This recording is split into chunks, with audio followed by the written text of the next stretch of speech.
out the signals for the Baltimore Colts. Unitas gives to Amici. The Colts are the world champions. Amici scores. It's amazing, sensational, dramatic, heart-rending, exciting, thrilling finish in the history of college football. California won the big game. 5 seconds left in the game. Do you believe in miracles? Yes! Unbelievable. This is Phil Steele. This is Mike Burnham. This is Wes Durham. This is Mike Ashley. Hi, this is Chuck Foreman, number 44 of the Minnesota Vikings. Woo, mercy, this is handsome Jimmy Vane, the Boogie Woogie Man. This is Coach Fry with Virginia Tech Football, and you are listening to Big Dog Sports Talk. Are you ready to rock? Are you ready to roll? Okay, let's do it. You're in the doghouse with Rick Watson on Big Dog Sports Talk, presented by Pulaski County Sports and Entertainment. Join us in the Family Fencing Studios and chime in on the McClellan Chiropractic chat line. He's keeping cool with help from Little River Heating and Air, but this show is straight fire. And now, the big dog, Rick Watson.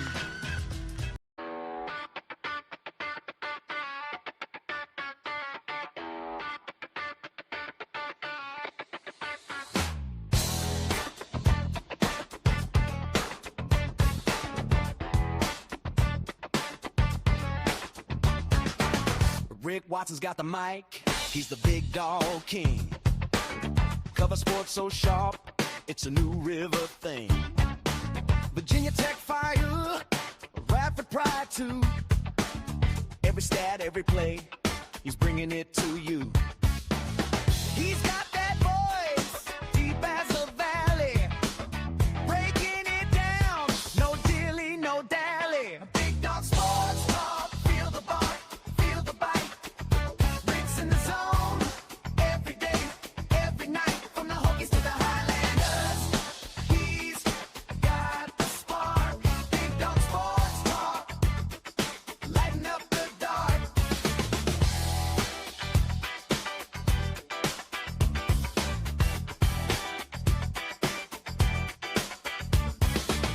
He's got the scoop, faster than a sprint.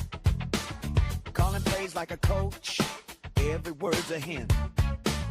From the courts to the fields, the stories unfold.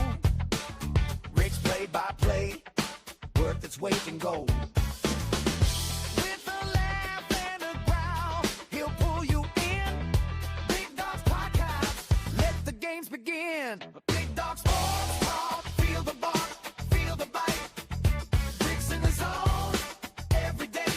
Hey, good morning, everybody. I hope you're doing well wherever you might be here on this finally Friday edition. Hit us up in the McClellan Chiropractic chat room or on the Professional Door Incorporated text line. Back in the saddle today with the program. I appreciate everyone's understanding about Thursday. We lost that young man who is on our screen right now in a tragic automobile accident. And on Wednesday, and Joey Rakuya is really the only thing that matters, he and his family right now. Very close with his father, Joe, and obviously the entire family devastated.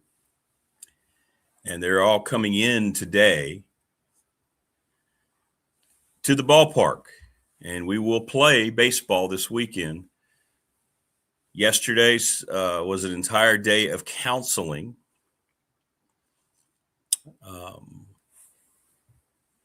With the baseball team. They used the entire Dedman Center upstairs where we were, my office. There were several offices converted into just rooms where guys could go and talk and visit with therapists and so forth. And at the end of the meetings, the team wanted to play, and they want to play for Joey, and they want to play for themselves. So we will have baseball today at 3:00. If anybody wants to come out, we will honor Joey. And it's a classic, just wonderful move by Alex Guerra.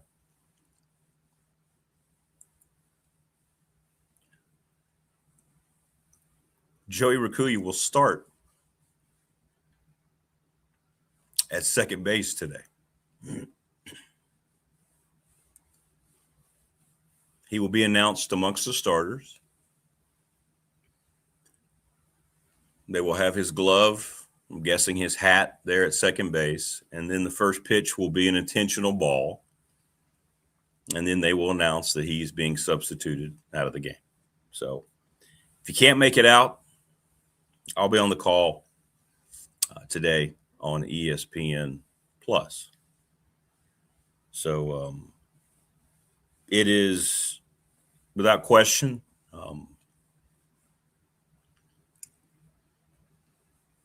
it is an athletic department's nightmare. Starting year 26 this past year, calling basketball, my 17th year full-time at Radford, we've been very blessed that we've never had this happen before while someone still is at school with their eligibility. And I'm very proud of the way that we have responded administratively, how Alex Guerra has responded, the coaches, and our entire athletics department family. So, we're all just kind of learning as we go. But really all that matters now is the family. Joe, who I will see today, I can only imagine what it was like getting that phone call. Many of you have sent me, inquiries about the accident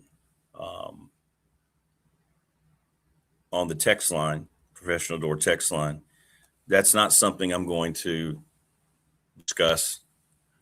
I mean, you can read the police report. The news reports are out there. So that's not something I'm going to get into a back and forth about. But very tragic indeed. Joey was our bat boy on our 2 NCAA championship teams when we went down to Vanderbilt and played number 1 Vandy in the regional final. We got all the way to the finals that year. And then 2 years later when we went to Louisville and played in that regional. So we all watched him grow up on the baseball field. And he loved it. He loved it. And this past weekend, he had gotten his first hit in his first start. And it was really cool to see the smile on his face earlier this week. And then we get the news on Wednesday that he's gone. So for everybody involved at Radford, it's a difficult time. We're going about performing our jobs, called a basketball game last night. Today will be arguably the most important broadcast I've done in a long time, obviously. We will have a moment of silence as well before today's first pitch. So if you're in the neighborhood and you would like to come out and help celebrate Joey Rakuya's life, that would be great. It's free admission, 3 o'clock against Bryant, or you can tune us in on ESPN Plus.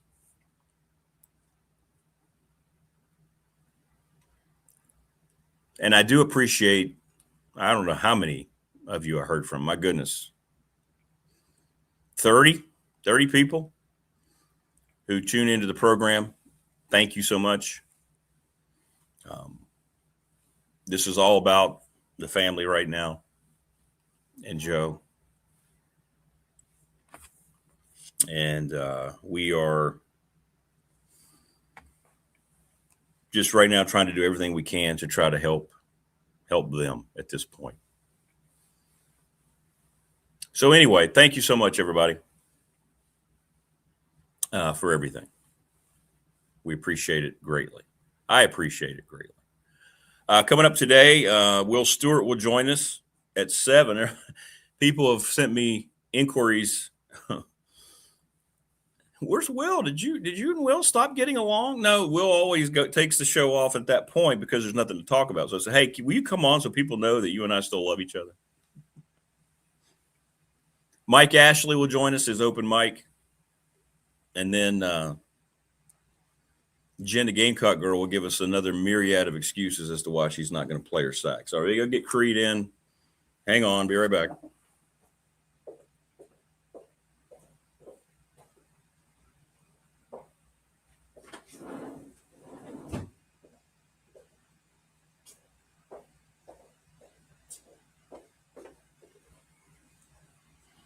I'm utterly disorganized this morning, but that's okay. That's okay. We're here, and that's what they say. 3/4 of life is showing up. Excuse me.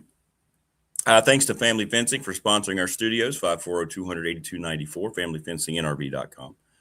Mark Hunley, McClellan Chiropractic, sponsor of our chat room. Professional Door Incorporated, Travis Williams, who was very close to Joe as well, and knew Joey, his son. This has really affected him, sponsor of our text line. Thanks so much, Trav, and thinking about you and your family as well. Pulaski County Sports Entertainment's the presenting sponsor of this program. Thanks so much to Jonathan Sweet and to Tim Miller. Thanks to Charles Lee, Little River Heating and Air. 1095 Radford Street in Christiansburg, 540-553-2971. Professional Door Incorporated, as I mentioned, and the Ready Set Fund. Thanks to them, ReadySetFund.com. Lawson's Mobile Home Supply, 540-381-8011, and the NRV Super Bowl at 382-5525. Brandon at Top Shelf Apparel. And our BDST fan question of the week, sponsored by Ryan Pry, the attorney, didn't go so well. 26 people said Tech will not make the NCAA tournament. Only 8 of you said they would.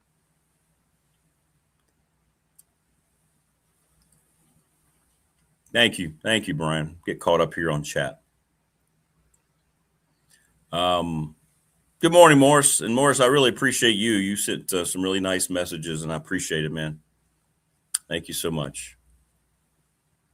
God indeed give us peace in this time of sad bereavement. It's surreal for everyone. It's a reminder how little control we have over any day that we live. And I saw him on Monday and congratulated him on his hit. So it's a tough thing. It's a tough thing. Yeah. The 8 votes from Prometheus say there is a chance. Yes, there is a chance.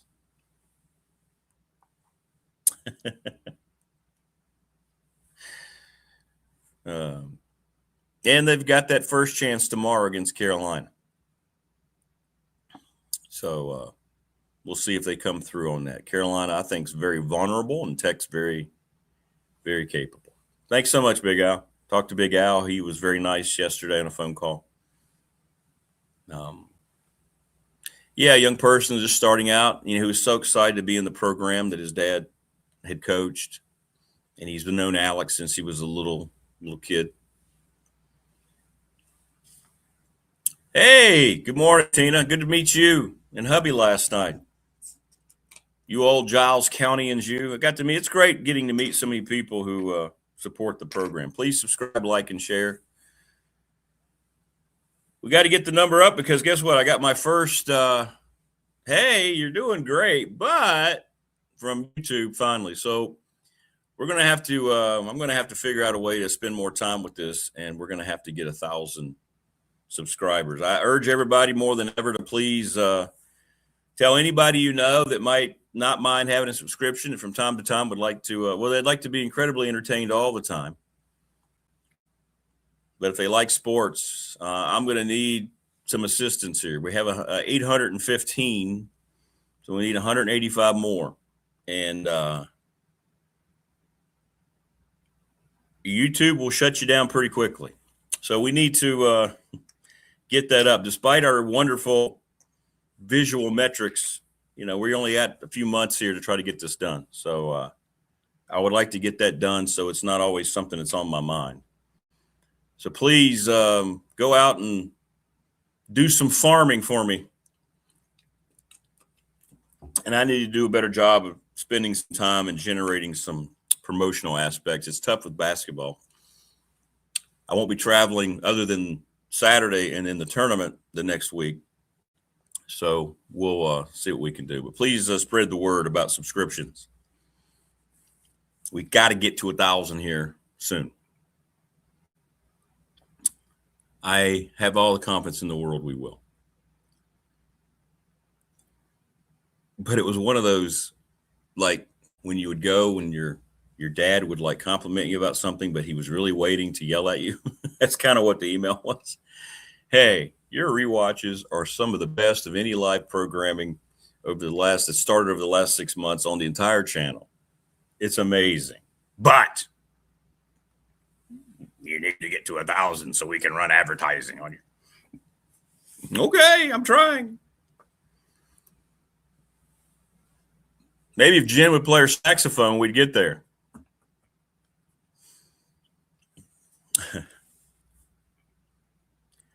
So for me, since Wednesday, I haven't done a whole lot. I'm just going to be perfectly honest to keep up with the sporting world other than what we're doing at Radford. So we can get caught up together here. I know there's been a lot of stuff come down in college football, rules that seem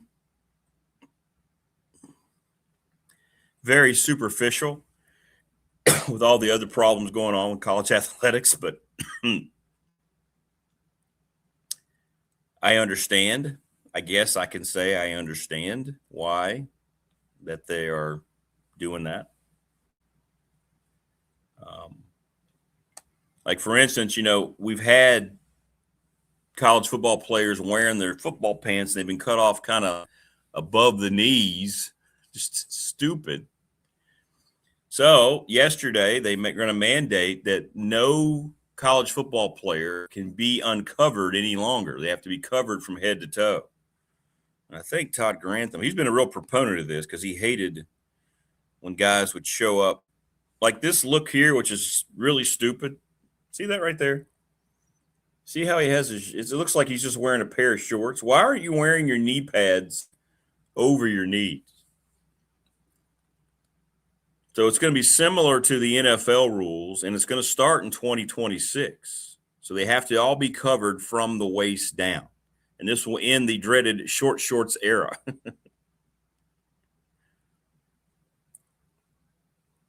And they're also going to mandate the no hanging mouthpiece rule.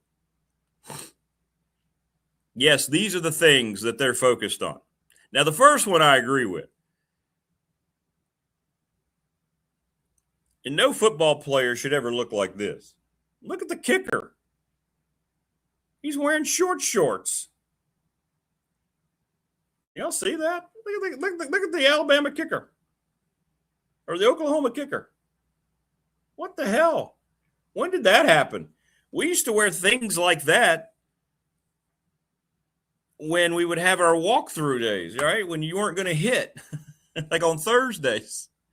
You got there, you have your shoulder pads and your helmet, and you have shorts on. Jeez Louise, what are we doing? So I like that rule. The hanging mouthpiece rule, I mean, I didn't keep my mouthpiece in all the time, and that was way back in high school.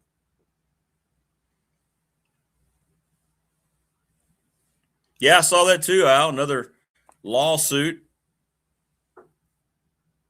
by the school. Quarterback broke his $1 million signed pay-for-play deal. I will never call it NIL. It's not NIL. I was talking to USC Upstate's coach last night, Marty Richter, about that. He goes, Rick, isn't it crazy how this went from one concept to just saying, how much money will it take for you to come here and dribble a basketball? That's what he said. It was funny. He's doing a great job with Upstate. Radford got a win last night by 12. Wasn't a great game at all. Sloppy, uneven, but they won. So that's all that matters. And, of course, Tech has a big game tomorrow, and Radford can clinch the number 3 seed tomorrow. Now, if Radford loses to Longwood and Asheville wins, Radford will be the 4th seed because they got swept by Asheville this year. If Asheville wins their game, they got a tough game against CSU, who beat Winthrop last night.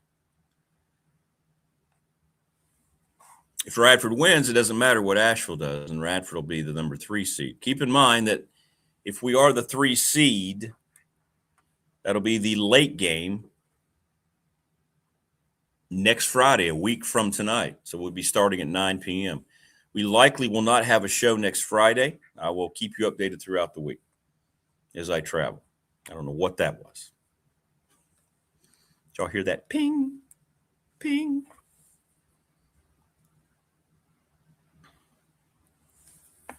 But in any event, we have a new sponsorship announcement on Monday. Very excited about that. Anyone who's interested in helping out the program, and we will help you out, just ask all of our sponsors, or most of our sponsors I've heard from that have gotten immediate results. Thank you.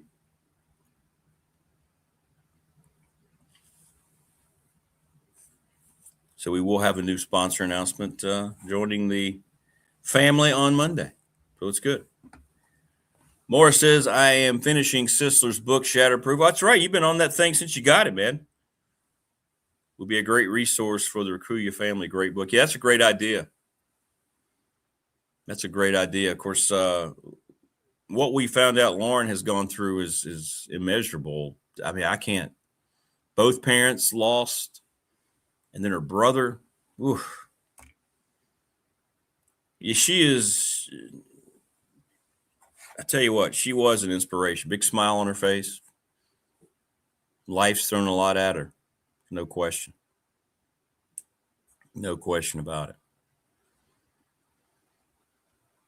But yeah, that would be. I might actually, I hope I get a chance to talk to Joe today. It's going to be a difficult day, difficult weekend, difficult time. There's no making it better. You just have to deal with the things that are at hand, and then the passage of time will ease the pain. That's the way it always is with loss. You never fully recover. All of us who have lost our parents, you never recover. You're able to go on, but things are never the same, no matter who it is in your life. So, but I am very proud of these young men on this team, this baseball team. Spoke to several of them yesterday as they were finishing up their meeting, and very strong-willed young men. You'd be proud as a community here in the New River Valley and beyond of this team. They are here for the right reasons. They are representing what we are. Yep. And they came out of that meeting very positive, smiles on their faces, and they wanted to play this weekend. It was a no-brainer. They said they wanted to play for Joey, and they wanted to play for one another. And so we're playing, and we'll be on today at 3:00. Absolutely, Prometheus. And the more you go about in your day and people, you hear about things and people are dealing with things. No, you're right. Everybody's got something.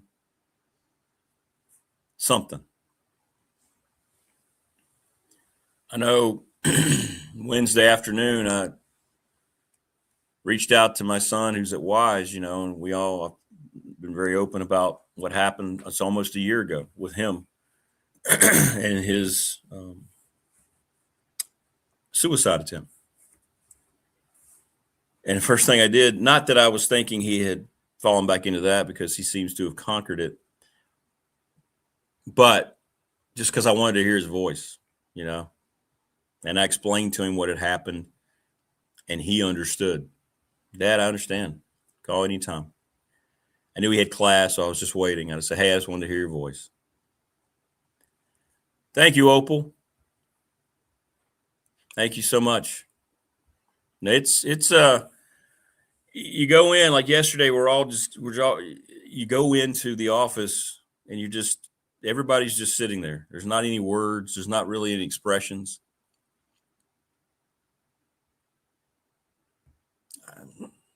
I mean, it's not about us, but we're the ones that still have to live in it and try to make the best we can out of it. And I think we're doing that this weekend.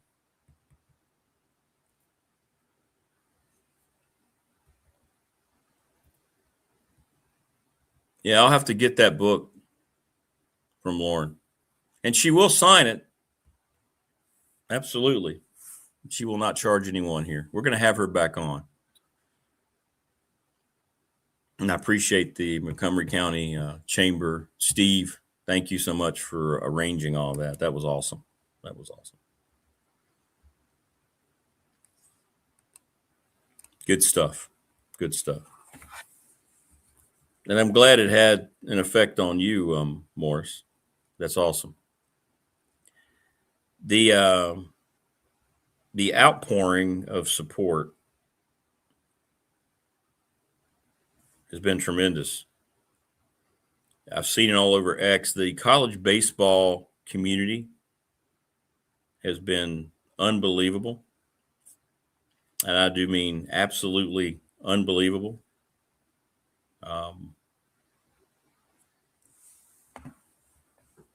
Seeing posts from all over the nation, actually.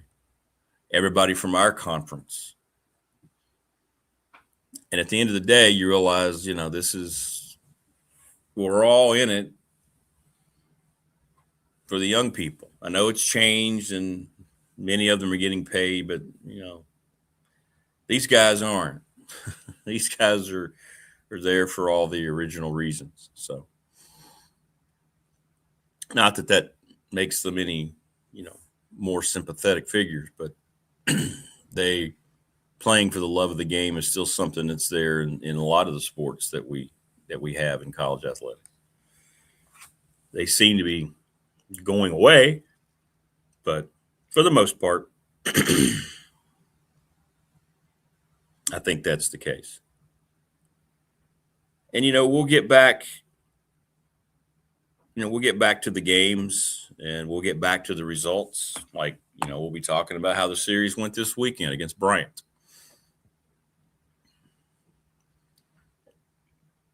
But we'll do our best to honor Joey today, not only during the game, before the game, but on the broadcast. So tune us in if you can.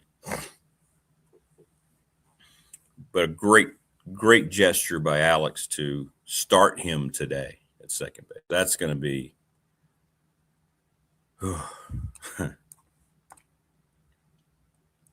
that's going to be a difficult thing to get through. But we will. We will. Absolutely, we will. I've had a blistering headache today, so I might go up and grab some more meds here in a little while. Woke me up about 3 o'clock. So if you see me jump off before Will Stewart, that means I'm going to get more Advil.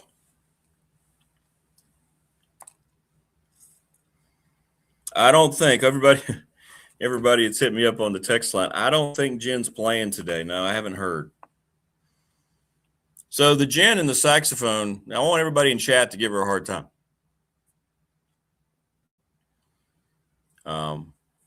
It probably is not the most appropriate thing today, first show after the tragedy, but game won't be on the radio, T-Bird, but it will be on the ESPN Plus if you have a subscription. Yeah, Radford is not on radio. We're just all of our home games are on ESPN Plus.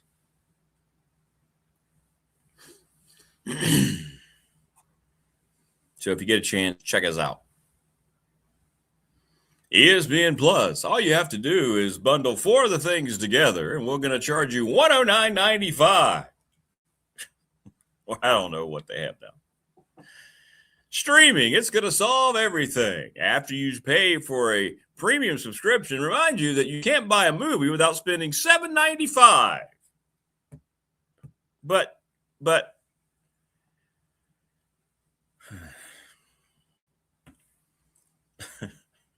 something of that nature. It's not too far off. How did we get to the point where there are subscriptions within your annual subscription? When did that happen? Right? All right. Am I right? Am I right?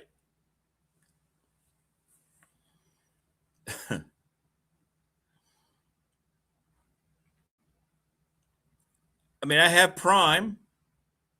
I have Amazon Prime. They list the movies. I'll click on one and go, oh, this is for purchase or for rent. But I've already purchased your service.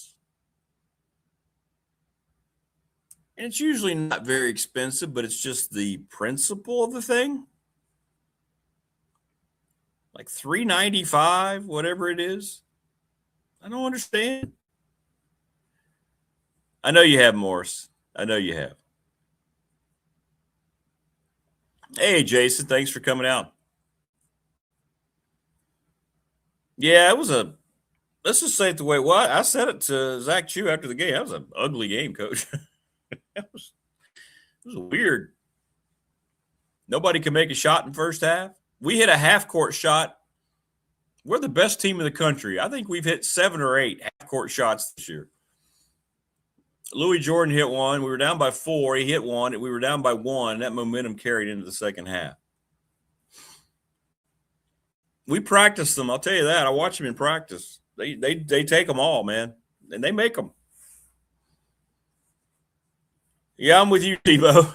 Tyler Johnson is playing in a limited role against the Tar Heels tomorrow. Right. It's when you get the Dr. Evil. Right.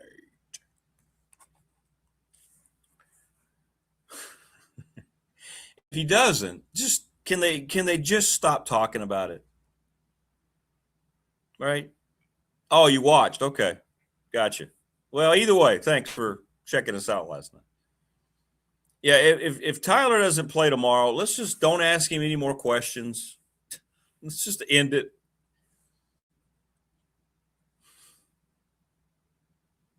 You just end it.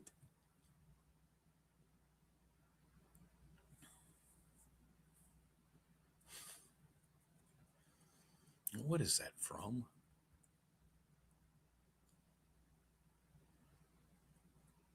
Man, I'll never think of it right now. But I'm with you, Tebow. He could make a difference. I would guess he can still make a difference. It's been so long. We got Jalen Johnson back last night, one of our big 3, and it was more of getting him through the game. And he had, I'll tell you what, man, he had the flu and strep throat at the same time. He was out for 10 days. And when I was talking with Marty Richter last night, he said, we've had 3 guys like that. Their entire starting backcourt didn't play last night. USC Upstate. He says he's heard that from other coaches that this is some kind of double sickness, and college basketball has had a lot of it. The thing for Jalen, he didn't score, but I think 3 points, but he was just trying to get up and down the floor and get his conditioning back.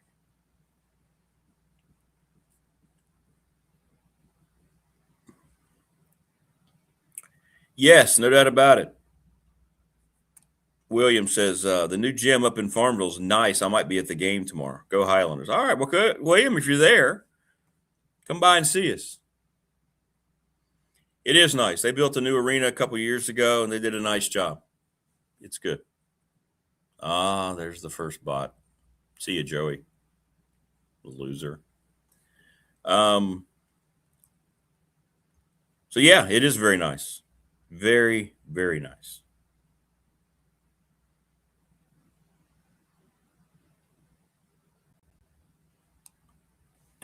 And we'll be there tomorrow. Keon Brown will be there. Now, he's broadcasting for the enemy. He's the analyst for Longwood on ESPN+. Yeah.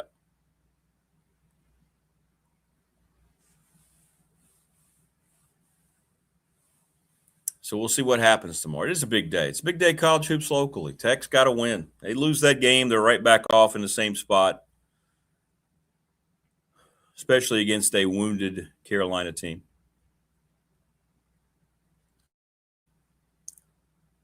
Carolina, though, has played well without their guy.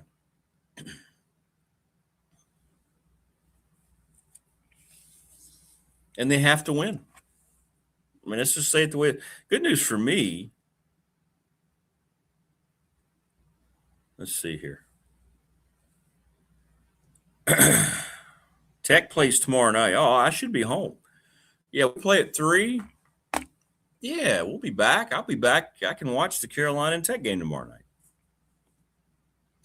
Opal says, I bet you don't realize how many of your viewers are your family. Yeah, Opal's got like 97% of our subscriptions. Get them all to subscribe, Opal. That'd be great. But I'm going to have to start pushing everybody again for subscriptions. I got to start making more posts about it. 185 is what we need. Everything else we are exceeding abundantly, which is good. It's great. It's great.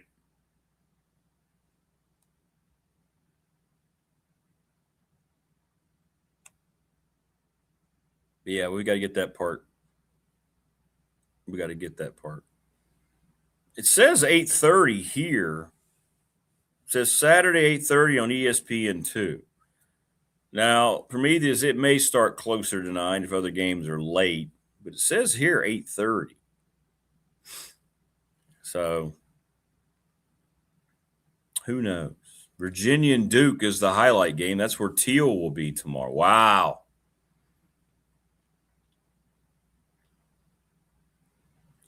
Louisville at Clemson. Clemson's fallen off the face here. Since Tech beat them, Clemson hasn't been good at all. That's really the 3 games of interest right there. Everything else is meh. NC State's at Notre Dame. Notre Dame's not very good.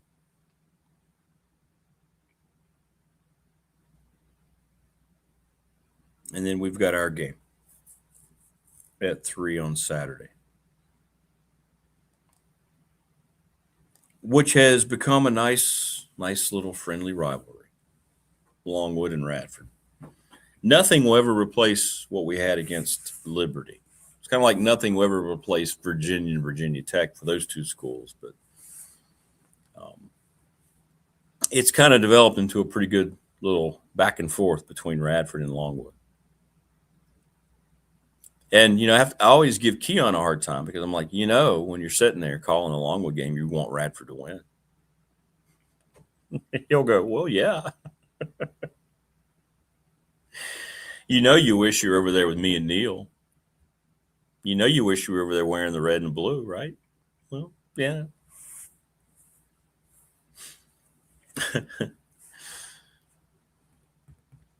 Tech women versus UVA at noon tomorrow. Okay. Where is that game?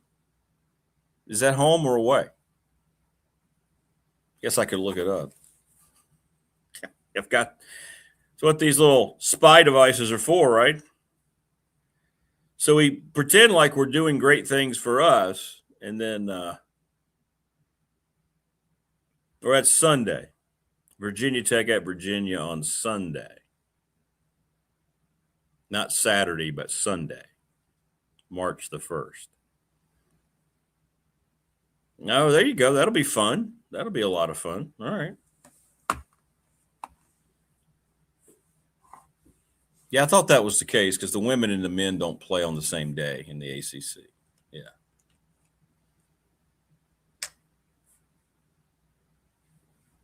But that'll be fun. Yeah, I'm glad you told me about that. I can watch that one too, Tebow.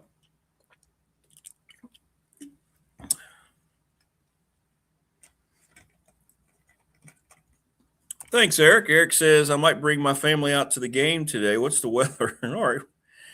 Hey, everybody. Thanks for checking. Hey, Judy. How are you? Good morning. Well, meteorologist Rick Watson. Today, it's going to be partly sunny, but maybe more clouds than sun once we throw the first pitch today shortly after 3 o'clock at Williams Field. Might want to bundle up, however. Highs today might reach 55 degrees, and by the time that sun sinks and we get into the latter innings, you might need a, heavier coat, parka, shawl, whatever it might be. But hey, don't let that deter you. Come on out and enjoy some Radford baseball. Back to you, Judy. By the way, Judy, that's a great-looking sweater you have on today.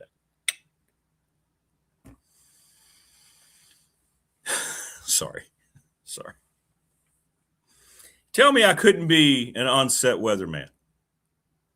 Right?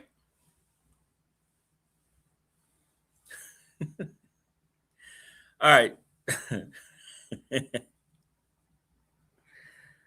I told you there was going to be an interlude here, so let me go take some stuff from my head.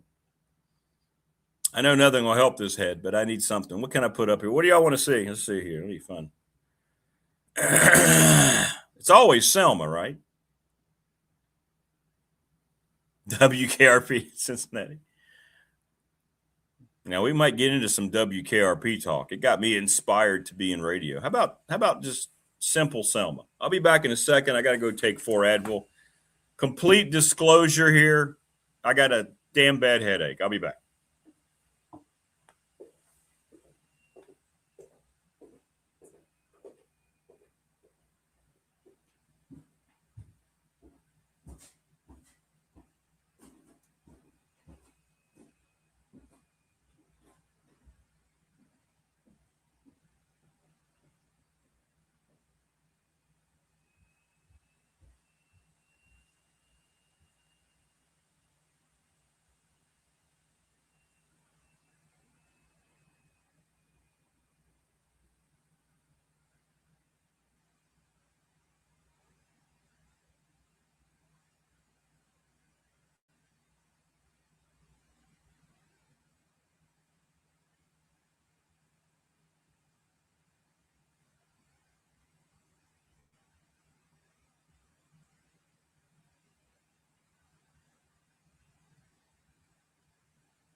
Okay. That may have turned into a couple of things. Sorry. See you, Selma. We'll meet again. Do I have one of her on a trampoline? I have to look that up. I don't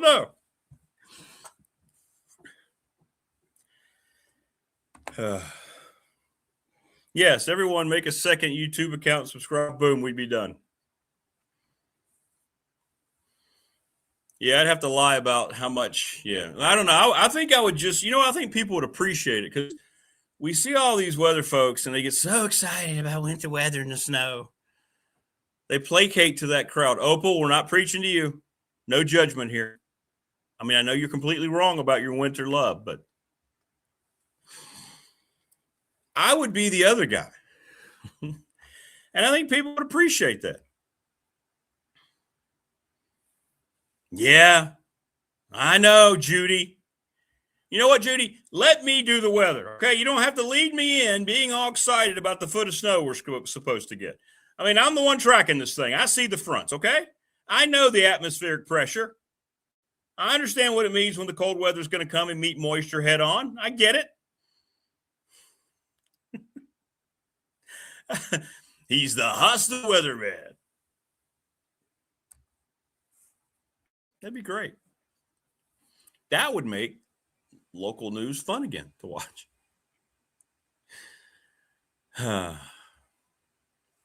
But WKRP in Cincinnati, that and listening to baseball games in my room, well, also involves Cincinnati. WLW with the great Marty Brenneman and Joe Nuxall.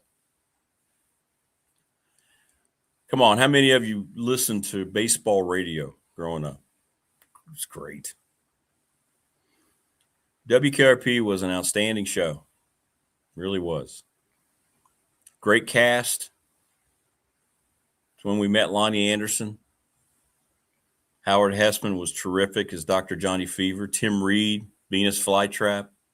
The big guy, Mr. Carlson. Les Nessman.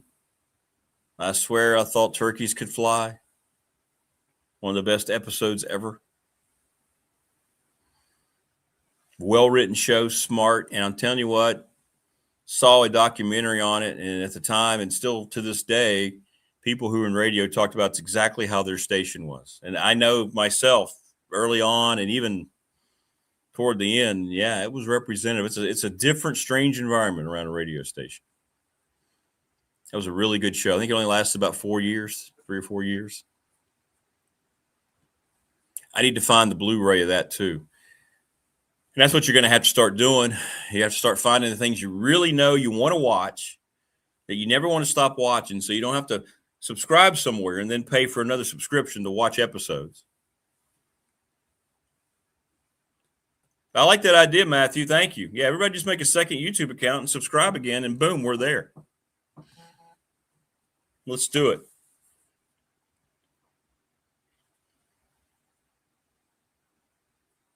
Yeah.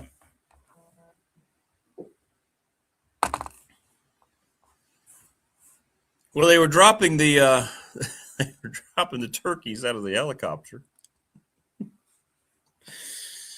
And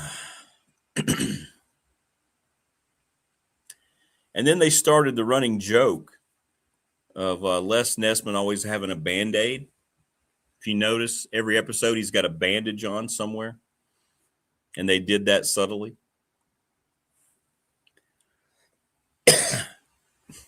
Morris says, now you tell me. No wonder the Hokies have a problem passing the ball. Hey-o! Hey-o! But Matthew, you're right. Just make another YouTube account. Come up with a different, it's free. Come up with a different name. Boom. Subscribe. You're there. And we're there. That's true. I think I'm going to be making a second YouTube account for the Big Dog Pop channel that's coming. It's coming. But now I got to focus on getting to 1,000 here before that can happen. We got Will Stewart coming up. We've got Mike Ashley. I'm sure we'll talk further about Joey. And Jen scheduled to join us. See how her national anthem was. You know, she played her saxophone for a bunch of strangers over the weekend in front of lots of people. It's hard to fly like an eagle when you are always around a bunch of turkeys. I like it. I like it. Good stuff. Good stuff. New sponsor announcement on Monday. Looking forward to that.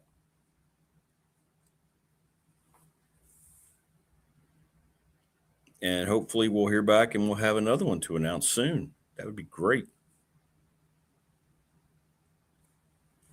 Yes, thank you, everybody on text. Thank you again for your condolences. I want everybody's focus, if you would, go to Joe Rakuya and the family. Thoughts, prayers, well wishes, whatever it might be.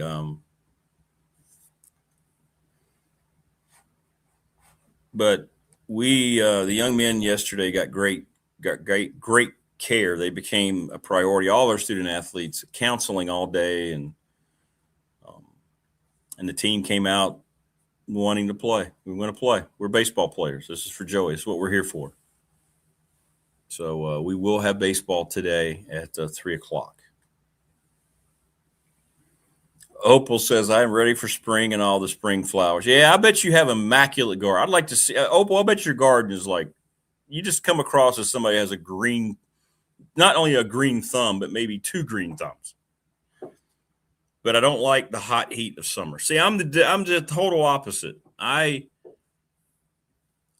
For me, now this isn't everybody, but I've always found it easier to cool off than it is to warm up. And I can be outside in the cold working and doing things. And I guess it was from farm and football and all that. And really, it doesn't bother me a whole lot. But I cannot stand to be in the house and cold. But if I'm out in the heat, it's never really bothered me. I don't like the heavy humidity. Nobody likes that because you can't do much. You can't breathe. I think if I'm an Eagles fan, I would want A.J. Brown out of there. I don't think there's anything that can be resolved there. He seems to be more trouble than he's worth. I think he's already said, look, I'm not going to change who I am. The Eagles are very good about replacing players. I don't know what you would get for him in a trade. Would he go to another clubhouse? Some coach would have to be convinced that he wouldn't be a problem like he's been in Philly. But beyond the speculation about that, for A.J. Brown, he's an aging wide receiver. And wide receivers, unless your name is Jerry Rice or Art Monk, when they start to decline, it happens pretty quickly, even guys that are as big as he is. Yeah, it's a big draft class, Ryan. Yeah. So if I'm the Eagles, if somebody wants him, ship him out. Get what you can for him. You'll be fine. He's never going to repair the relationship with Hurts, I don't think. I think that's been a big part of the problem. Some of the things that I've seen, people are speculating. And they got to get to a point where Hurts is now the undisputed leader of that team again. Your quarterback's got to be respected. Guys got to go to the huddle. And he lost that team last year, it felt like. I don't think he's a little too passive. He needs to be a little more. And now you can't fake it, though. You can't fake that. Well, if the Patriots want him, I would ship him there in a heartbeat. If Vrabel wants him, get you a couple draft picks. I mean, it's one of those things you could trade him in like a 5th or 6th and probably get back or you trade him and maybe a 6th and you get back a 4th and a 5th. You take that in a heartbeat. Get that cap hit off of you, maybe a 3rd-round pick for him. I doubt it at this point. But, yeah, well, you guys know, you Eagles fans, your front office is amongst the best in the NFL. They'll have no problem finding somebody else. The Eagles they're a really well-run franchise. They are. Yeah, he did. Yeah. Vrabel knows him very well. And a lot of times coaches think they can salvage a kid by the personal relationship that they have with him. Yeah, absolutely. But if I'm the Eagles, yeah, I cut that and move on. Because if he comes back, all of a sudden it's going to be about the A.J. Brown show again instead of the team show. But I don't worry about the Eagles' personnel moves, right? They always seem to – okay. They're fine. They're fine. We will, yeah. We will do that. He's joining us right now, making sure he's all set there as he's maneuvering his camera in our green room, enjoying his crackers and Kool-Aid that I left out for the folks in the green room. There he is. Will Stewart from Tech Sideline. Good morning, William. How are with his there you go. With his Mountain Dew. Haven't opened my second one yet, though. Hey. Is that diet? You drink diet, right? Oh yeah. Okay. I do. How are you, man? Sleepy. Somebody made me get up early this morning. Hey, that's me. Yeah, I told Will early in the week. I said, "Will you mind coming on Friday?" I get all these texts. They're like, "Where did Will go? Where's Will?" No, you don't. You do not. You're just trying to get me to come on this show. Peeps, tell him. And I'm like, "What do you mean? He's never stayed on when we're not in football season. What have you not paid attention to the radio show?" But then I got people. Did you guys get into a fight? No. I think it's more a comment on you than it is me, Rick. Well, maybe so. So there you go. Prometheus says, I personally asked if you guys broke up. Yeah. You're like, no, we're still dating. We're fine. Dating, camaraderie, it's all happening. Things are moving. We're good. How are you, though, by the way? It has been a while. It's been about a month or so since we've had you on. Doing good. I'm sitting here looking at my phone because my earbuds are acting weird. Just let me know if I drop out. If you can't hear me, just start waving your arms. I will. Been working hard, man. What about you? You sound good. Yeah, it's things are hard right now with what happened down at Radford, but we're mulling through as best we can. It's been a difficult 48 hours, but we'll get beyond it. Right now, the biggest thing is making sure all the young people are getting through this okay. And the family. Wow. My sorry, Rick, my earbuds are misbehaving. I may cut them off and just talk through it's okay. It's okay. Yeah, that happened. That's a stretch of road right near my house. I live in the east end of Radford, and it's a dangerous stretch of road. It is. It doesn't look it, but there's a lot of blind turns and people drive too fast. And, that's the second 19-year-old killed on that stretch of road in the last year. I know. They had a motorcycle accident there last April, and just 2 weeks ago, I was leaving my neighborhood and there was a car just randomly up on a bank, single car. There are a ton of single car accidents on that stretch of road. It's really strange. Yeah, it really is. And I saw a piece about it last night on the news about this will probably raise awareness now to do something about it. Too little, too late. But I think they're going to probably look at that little stretch. It is very dangerous the way it's had to be cut out from the mountain, if you will. But yeah, it's a lot of things are happening. I know whenever I'm going on that road, I have to make sure, okay, be careful here. This can throw you a little bit. You got to focus on that thing. So, yeah, it's a 45 mile an hour stretch of road, and I typically drive at 50 to 55 miles an hour, and I never have any trouble. But clearly other people do. Thunder, we're going to do that. Will has to come on your show from the cop car at least once. Absolutely.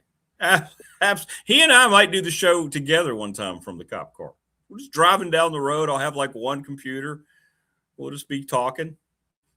The Interceptor. I think what I'll do is I'll get one of those things that hooks up to your dash, and I'll mount the phone on it.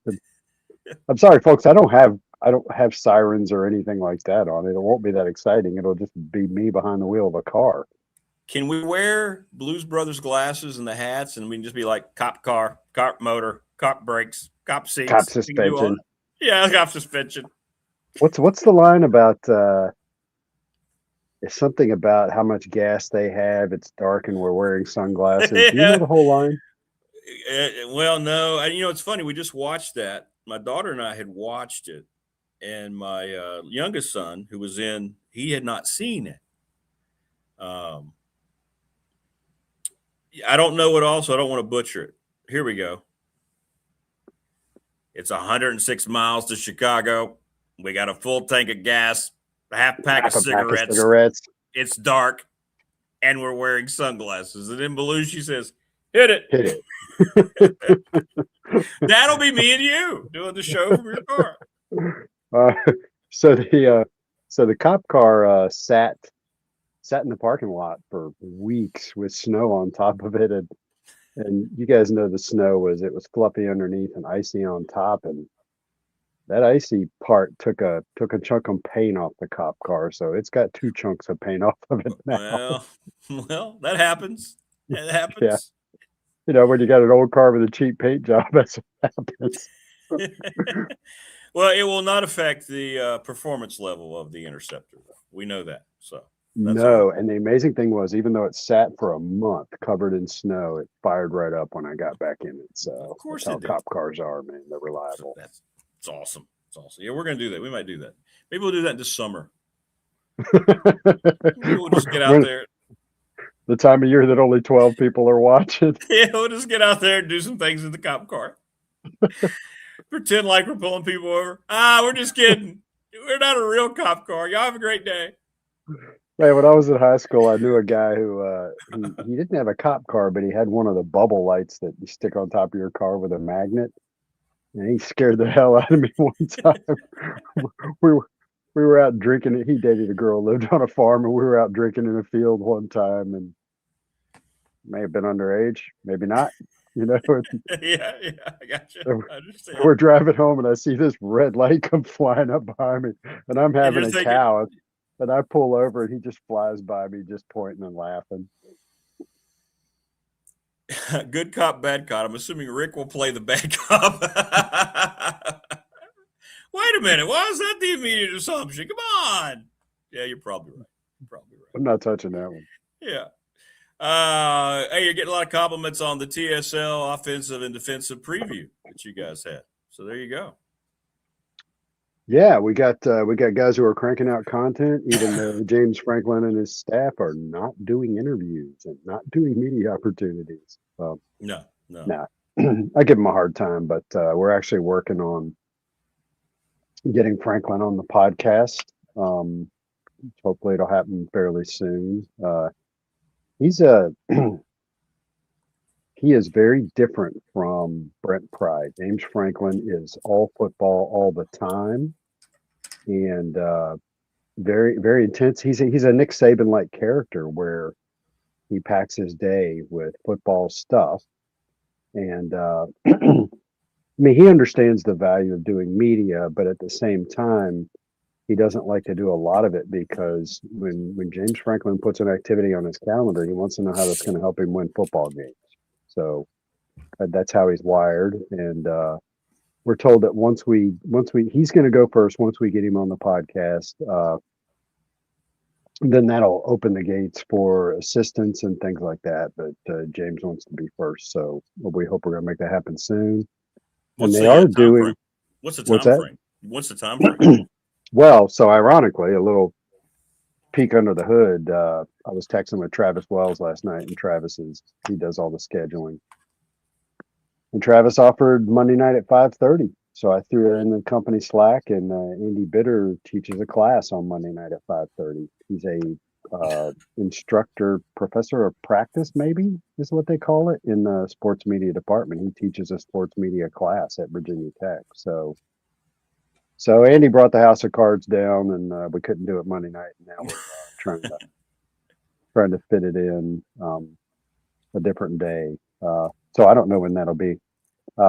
Spring break is the week of March 8th through 15th, whatever the exact days of that are.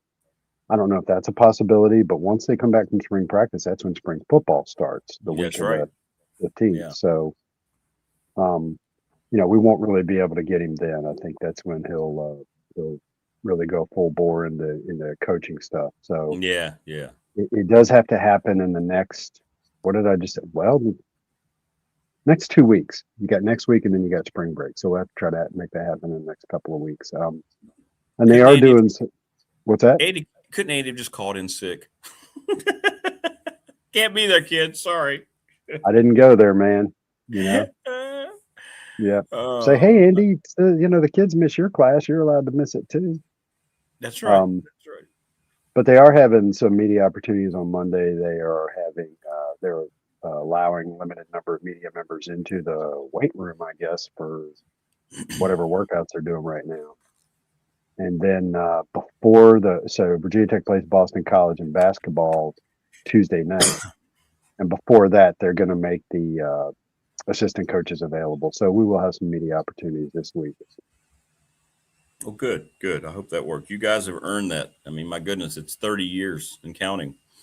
Now, if anybody deserves an opportunity to talk to the new head football coach, it's Tech Sideline. So I'm glad to see that finally happening. Good Lord. Yeah. March 12th will actually be the 30th anniversary. The first column I ever posted was on March 12th, 1996. So that's cool. And that's crazy. You should repost it. You should just repost it. That'd be great. That'd be awesome. Well, it's on the website. It's not particularly good, but you do get to see authentic Hokie Central. But it wasn't even called Hokie Central back then. It wasn't officially called Hokie Central until March 12th of 1997. That's when I took out the domain name and mapped it to all the content. So, oh, that's cool. That's very cool. Jen's excited. The prospects of seeing you and I in uniform together. What kind of uniform are we talking about? The cop. I think she wants us to wear the cop gear in the Interceptor. I think that's what she's saying. I don't know that Jen can handle that. She may be one of those girls that has a thing for cops. So yeah, I don't think tread so. Carefully there, Rick. Carefully. Yeah, I think you're right. I don't think that, or maybe you and I'd be the two that couldn't handle that. Well, there's only two of us. Yeah, that's true too. Well, that's good news. It's going to progress quicker than we think, right? It's like all this is happening now, and now the rosters are kind of settling down. Although Grantham just sent me a thing that they're expecting a blind spring transfer amid NCAA penalty. In other words, there's going to be like a lot of high-profile guys that might be headed out this spring too. I don't think the roster's ever set anymore, is it? It all seems like it's just changing so much. No, it's going to be interesting because I think there's only one transfer portal window this year, and I think you just saw it in January. I don't think there's a transfer portal window after spring football, which is they drop out. I just read it. What they're doing is they'll drop out at the school, and then if they have another deal in place, they'll just go and they can enroll. And that's what this article's about. It's from On3 Sports. Looks like it's an interesting read. You have to check it out later.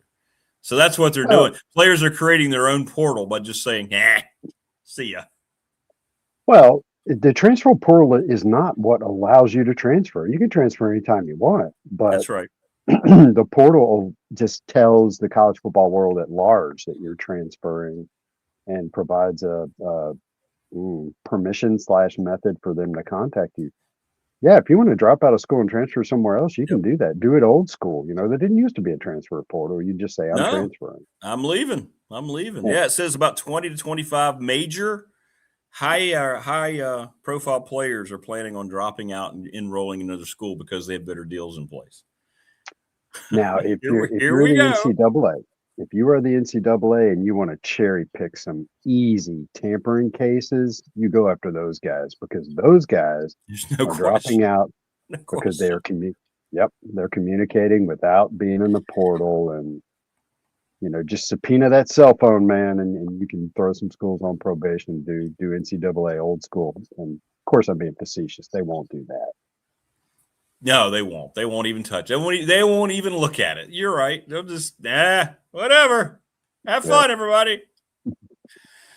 Yeah, so that'll be interesting to keep an eye on what kind of names and what programs are going to be affected by that. That'll be interesting. Very, very interesting. Yep. But for the most part, coaches' rosters are going to be a lot more stable after spring practice than they have been the last few years. I don't know that that's a good thing for the players because, spring practice is a critical time.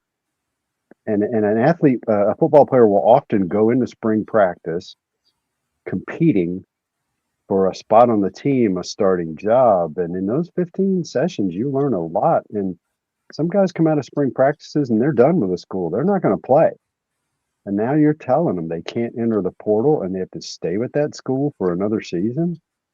Yeah. I'm not a big player advocate guy. I don't beat that drum, but that doesn't sound right to me. They should be allowed to transfer after spring practice. This is interesting. I was trying to get some feel on it because Prometheus, these guys have contracts, but apparently once you drop out, there's nothing legally, unless you sue, there's nothing legally binding the athlete to the contract. In other words, that's why we're seeing all these big stories of schools suing kids and vice versa. Are the schools going to take the time to sue kids? But if they drop out, they unenroll and take the time to enroll in another school, there's not much, according to the article, that the schools can do about it. So this is a loophole that's been found with these, quote, blind transfers. Interesting. Thanks, Todd. Thanks for sending that. Wow. Well, another layer of this insanity. Well, you have to, if you're the school and you're writing an NIL contract with an athlete, you got to be smart about it. You have to put clauses in there for if they leave, and you have to be careful about when you pay them. You don't dump $4 million. Well, Darian Mensah, I think, was $4 million a year, if I remember correctly. Kind of an extreme case. You don't dump a bunch of money on a kid all at once, only to have him transferred. So I think it's a tempest in a teapot. The NIL organizations just have to be smart about the contracts they write. It's that simple. Yeah, it's going to have to be done. I think the universities will start to get involved. I think we're going to see kind of the blind installment of employment agreement. Even it won't be called that, the way they're going to have to be worded for protection. There's going to have to be an evolution of it somehow. Somehow there's got to be an evolution of it. I don't know how it's going to look. I've been reading a lot of the On3 stuff and following Shannon Terry on Twitter. He owns On3, and Shannon thinks that collective bargaining will happen within the next 2 years. And he doesn't necessarily think it's going to be with the athletes being employed by the schools, but he thinks that CBA is going to happen. And that's when there will be some sanity, a layer of sanity applied to what we're seeing right now, because that's what it's all about, Rick. You know that. You got to have a CBA in place, and you got to have guardrails and controls and absolutely that kind of stuff. We've talked about that before. Yeah. Oh, I hope he's right. I hope something happens. It can't keep going like this. Things like this are really going to continue. It's going to be a horrible look if it is big name guys who we thought were in place, that schools thought they were set. Oh, my quarterback is gone, isn't he? Things like that. It's just, I don't know what the coaches can do. The coaches have done what they can do. They're trying to adapt, and they think they have everybody gone, and boom, here goes the kid leaving now. He's going to unenroll and go enroll somewhere else and make more money. So that's where we are. The irony is that they started paying. I remember Frank Beamer when I first started running Tech Sideline. I think Frank Beamer was making. Well, I think in the early '90s he was making $115 grand a year, and he'd had a good season. I think it may have been '89 or '90 where he had a good season, making $115K a year. Boston College offered him something like $150,000. And how hilarious is that once upon a time, Boston College was a better job than Virginia Tech, and they had more money. Mm-hmm. So, of course, years later, coaches started breaching the $1 million salary, and then more and more. And people started saying, football coaches get paid too much. And now you watch them in the crap they got to go through. It's not like it's a physical threat to their bodies. Like a guy who plays in the NFL is putting his life on the line literally every time he plays. It's not like that, but man, just how do you deal with like if you went to your job and at any given time you're not sure who your boss was going to be and who your fellow employees were going to be, and you're trying to get your job done when people are coming and going from the company and everything's changing. That's extremely stressful. So these guys get paid very well for extremely stressful jobs. Yeah, that's a great point. Now, what's our roster going to look like? Oh, wait a minute, these guys aren't here anymore, huh? Well, I just talked to them 3 weeks ago. We just had our workouts. Yeah, I know, but they're at other schools. They're at X school now. Oh, okay. Well, we have to go get somebody. Yeah. And to kind of continue on that vein, back in 1990. all a coach had to face was he had to go in the room and face his local media. And, fans in the stands would say mean stuff about you, but you couldn't hear them. You might occasionally see somebody at the grocery store. But, man, these days people are going after you on social media. They're going after your family. They're all kinds of stuff. It's a really nasty. It's a nasty environment to be a coach. So, sure, I still envy what they get paid, but more and more they're starting to actually earn that pay. I don't know if people agree with that or not. I'm just rambling. Yeah, no, I know what you're saying. I think people are always going to have a problem with the money we see for coaching sports. But you're right. It brings with it things that we don't think about. But then again, the counter argument is we're all stressed out in our jobs for various reasons. Yeah. So well, and you take a guy like Justin Fuente, and he got paid. He was here 6 years, and he got paid after the buyout. He was paid a total of $32 million. And that guy did what surprisingly few coaches do. He just checked out. He said, "I'm done. I'm not doing this job anymore. I got serious bank. I can live off the interest. I'm going to go hang out with my family. See ya." It's amazing that more coaches don't do that.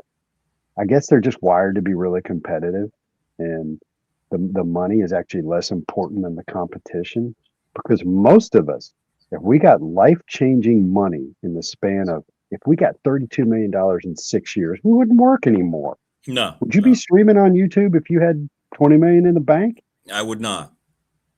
I would be gone. Sorry, peeps. It's true. People are always like, "You'd still work, wouldn't you?" No. Hell no. No, I would not. I'd be collecting and reading comic books all the time. We'd have like all these. Will and I showing up. Hey, look at my Amazing Fantasy 15 graded a 7.0. Huh?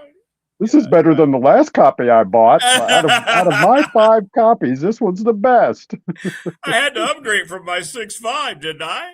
Yeah, exactly. Took forever for that 7.5 to come on the market. Boy, was that a pain to wait for. You want a payment plan? No, I just paid for it. Can you ship it today, please? Thank you. Yeah, exactly. Exactly. Put it on my credit card. Yeah, put it on the credit card. But yeah, you're right. And now I think he's scratching his itch because he's now the analyst for TCU games on the radio. So he's able to get back into it and talk about the game. And he's probably making decent coin there, I'm sure.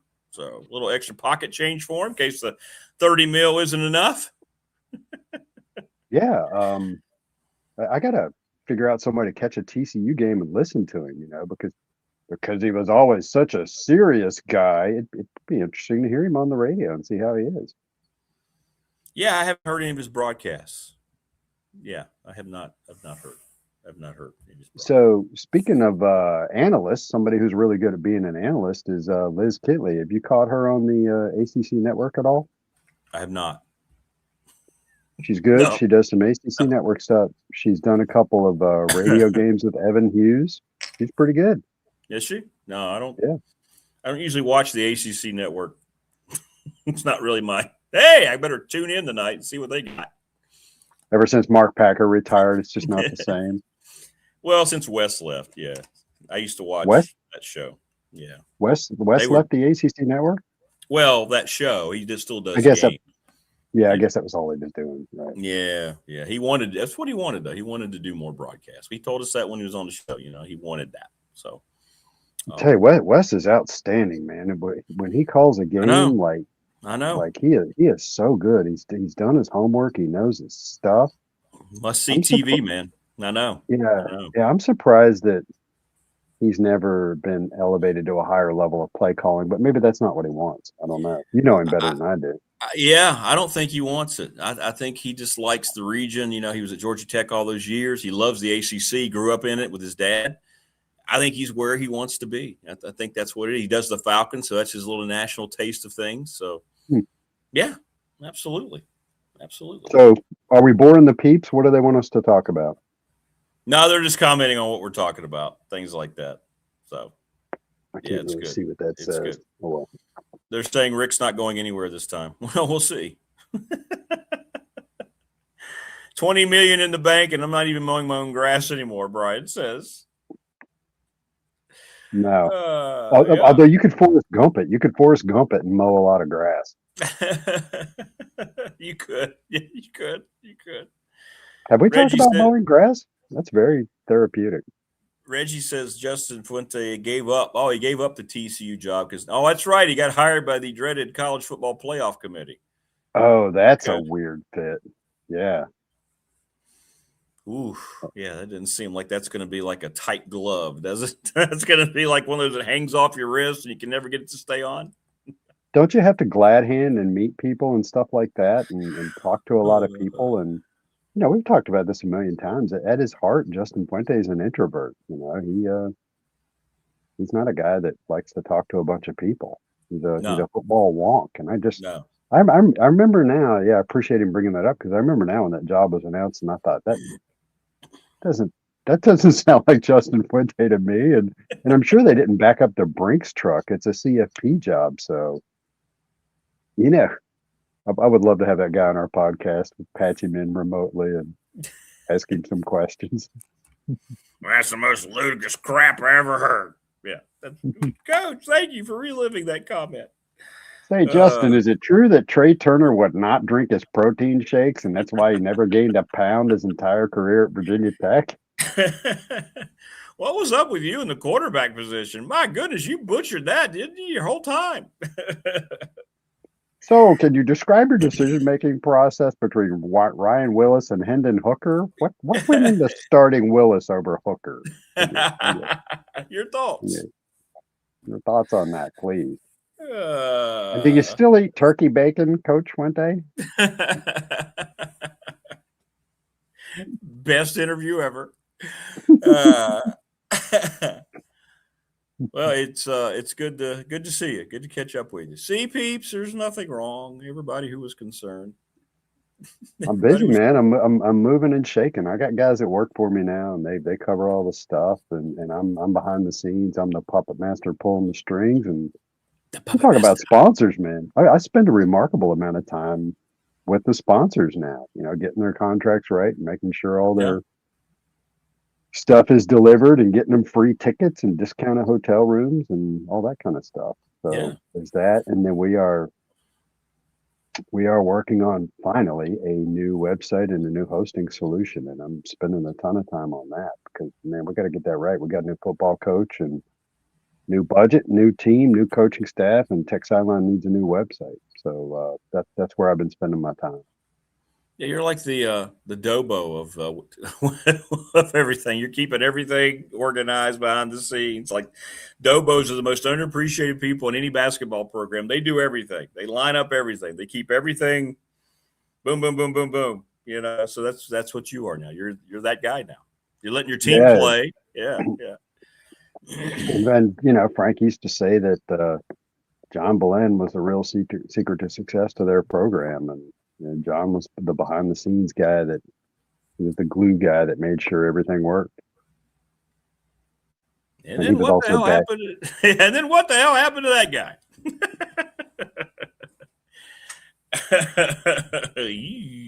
No comment. He's a fierce man. Yeah. All right. Well, it's great to see you, brother. I hope you have a good weekend. Good to see you, and it's good to be seen. Thanks for having me on. Thanks for waking up early for us. And we'll do this again when you're ready. When after you get Franklin and we get closer to spring, we'll do that. He's fine, folks. We're fine. We're going to do the show from his car, for God's sakes. We'll probably be eating a bag of Bugles. We'll be fine. Yeah, once we have Franklin on, I'll pop on and tell you what it was like. It is my mission. If that guy is in studio, it is my mission to get him to crack a smile. Which we've never been able to get Mike Young to crack a smile. So I'll see if I can get James Franklin to crack a smile. You got 2 weeks. Come on now, pressure's on. Let's go. Get her done. All right. All right, brother. Stay safe. I'll tell Jen you said hello. Who? Just kidding, Jen. Yeah.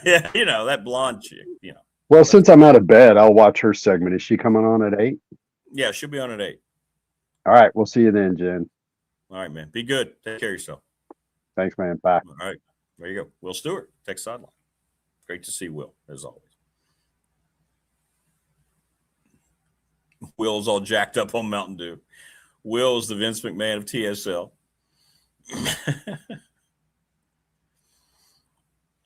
If only he got in the ring and he wrestled from time to time, like Vince McMahon. Now that would be cool. Mike Ashley and the open mic coming up here in just a little bit.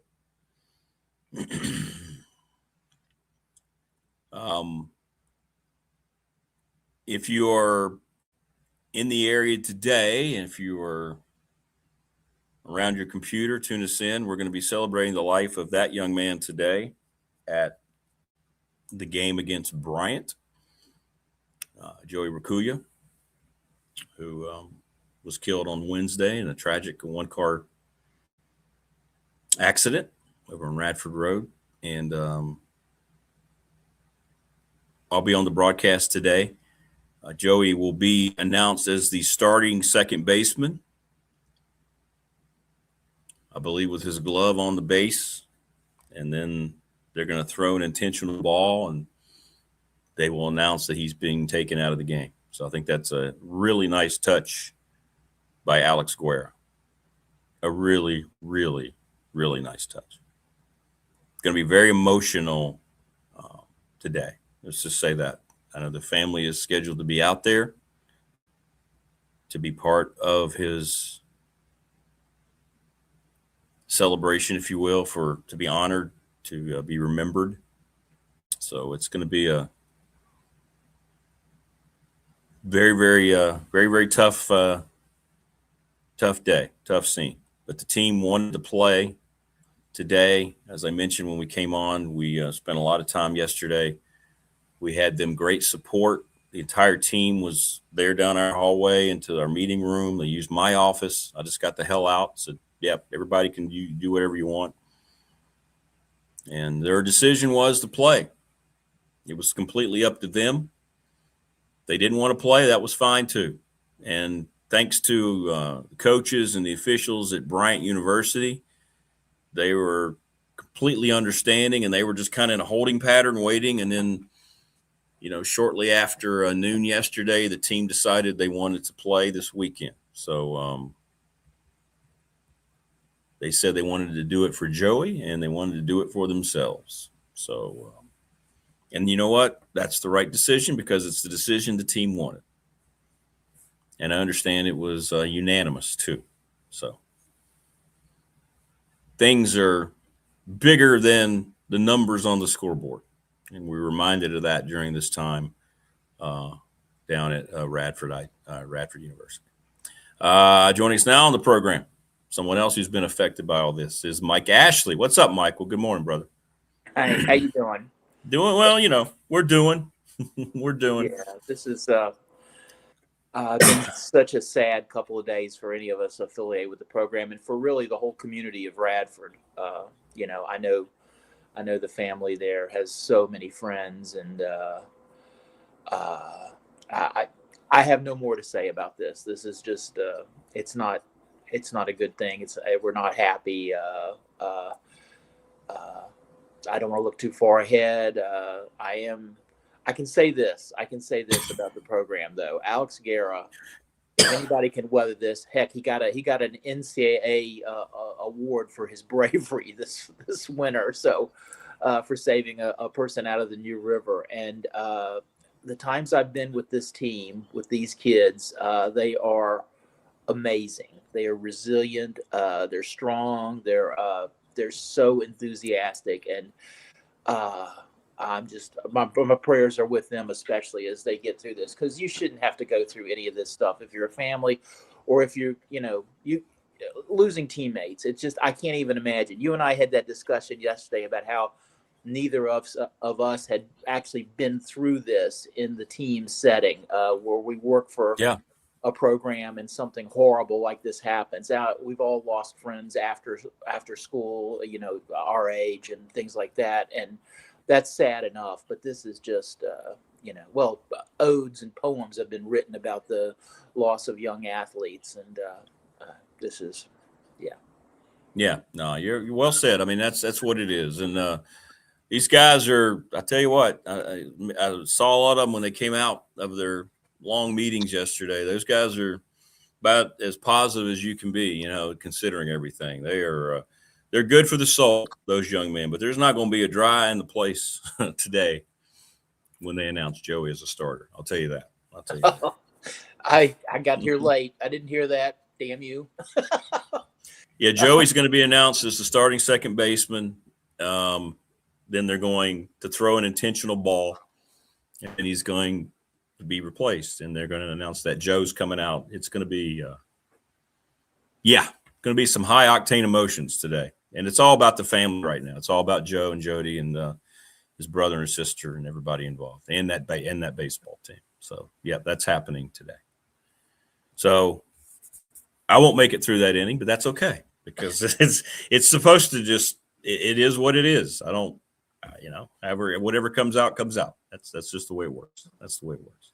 Yeah, and you'll handle it, my friend. You always do. You do a great job in these moments. Yeah, well, we'll see. We'll see. Okay. We're in the something else funny. Yeah, let's talk about something else. Hey, before we get into open. Yeah, what you got? Yeah. I'm up here in Delaware because back to Delaware. Yeah. By the way, I've switched my seat around so the sunlight isn't blowing in behind me, so I don't have that aura, that halo. So it looks great. Hopefully this is a little better. Yeah, I got the electric panel back here behind me and the heating cooling unit up there, and I'm looking out at the tree that fell over in my yard that I got to get taken care of, which is why I had to come up here to the frozen tundra. It wasn't supposed to be this cold up here. It's terrible. But here's the thing I got to tell you. I was in a restaurant here yesterday. I stopped on the way. I could not. I hope they're not a sponsor anywhere for us, but I could not eat another Subway sandwich on the road. I could not do it. So I stopped into this place called the Southern Grill up here in Ellendale, which is on the way here in the middle. Ooh, this sounds good. Oh well, for those of us from Southwest Virginia, this place was country cooking, man. This place does it up right. I love it. And they're one of those places that really get you because when you walk in the door, there's pies and cakes right there. First thing you see. So yeah, they know how to play the game. Anyway, I had a fish sandwich, but that's neither here nor there. Then suddenly this group of people came in, and Rick, you and I being communications people, you immediately recognize what's going on. There's one guy got a big camera. And there's other people walking around like this, doing this kind of stuff. And the guys thought about how they're going to shoot something there. And they're going around talking to people at tables. And I finally said, all right, what's going on? And they said they were from an outdoor, outdoor network.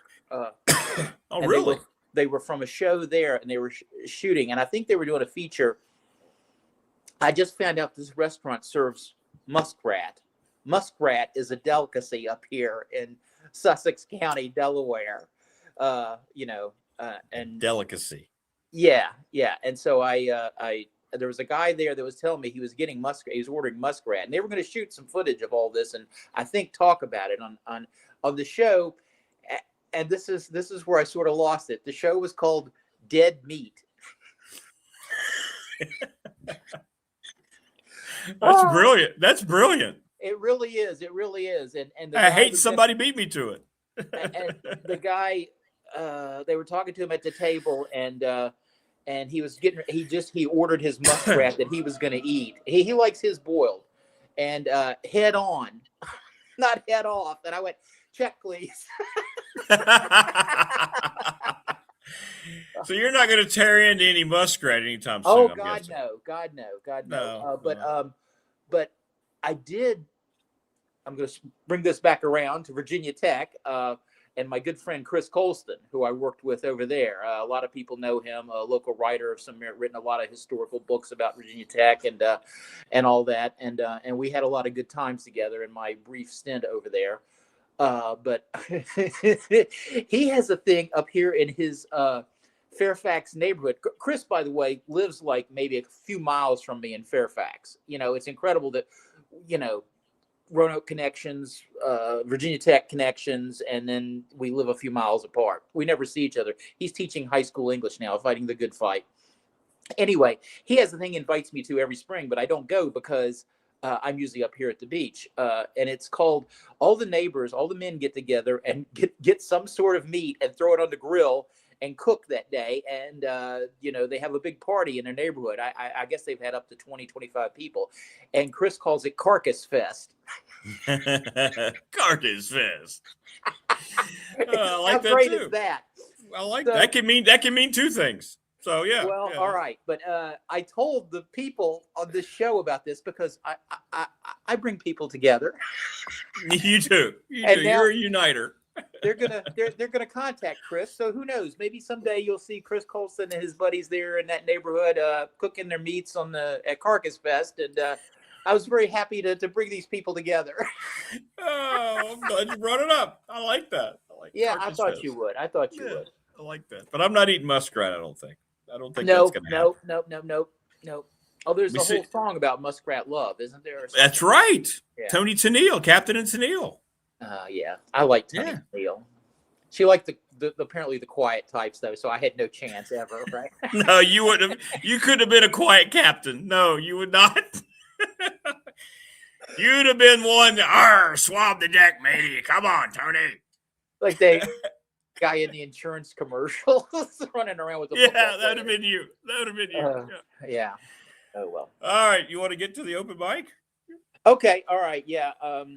I wish I'd have written something poignant here, but I didn't. I tried to write something else about that was really been on my mind this week because I didn't realize what was going on to the extent that it's going on. And that was as I was watching the UVA beat the pack poop out of NC State the other night in college basketball to advance to 25-3 overall, 13-2 in the ACC, and set up Saturday's marquee matchup at Duke. I couldn't help but think how just a year ago, fans of college realm ball in the Commonwealth were lamenting the fact the fall of the Cavaliers, still mooning over Tony Bennett, who agreed deserved to be mooned over for what he did there. He won the freaking national championship of men's college basketball at the University of Virginia. Think about that for a minute. Tony, in addition to being a great guy, and I know because I got to interview him every year, and a great coach, was a canary in the coal mine for those of us who love the college game. Why would someone so young, so dedicated to the game, step down from a program he had built to preeminence? And then, Rick, as you and I have opined probably too much, we all saw what the TV money, the transfer portal, NIL money, and extended eligibility was doing to our game and our teams, our conferences, our scheduling, our peace of mind. Please make it stop. That Ryan Odom, sort of a son of Charlottesville, would get the Cavs back on track so quickly has been a wonderful story that no one is really talking about. And I'm not sure there are enough media left to talk about it, but that's another rant for another day. Odom brought Virginia much pain in 2018, orchestrating that number 16 over number 1 upset while at UMBC, and set the stage for Bennett to write one of the great chapters in coaching the following year with the Cardiac Cav team that won it all. And here's what you don't know. I feel like, one of those old radio shows here, Paul Harvey. In the summer of 1990, I was on a tennis court converted to a basketball court just outside the Debon Center at the fabulous five-star basketball camp, the annual parade of so many of the top high school stars in the country, right to the New River City for Howie Garfinkel's basketball bonanza. And yeah, I love those years. I'd skip out of the office and hang out professionally and plausibly assisting media, and I would watch drills and games and ooh and ah like a schoolgirl, a really ugly schoolgirl, mind you. But, that's how exciting it was for me.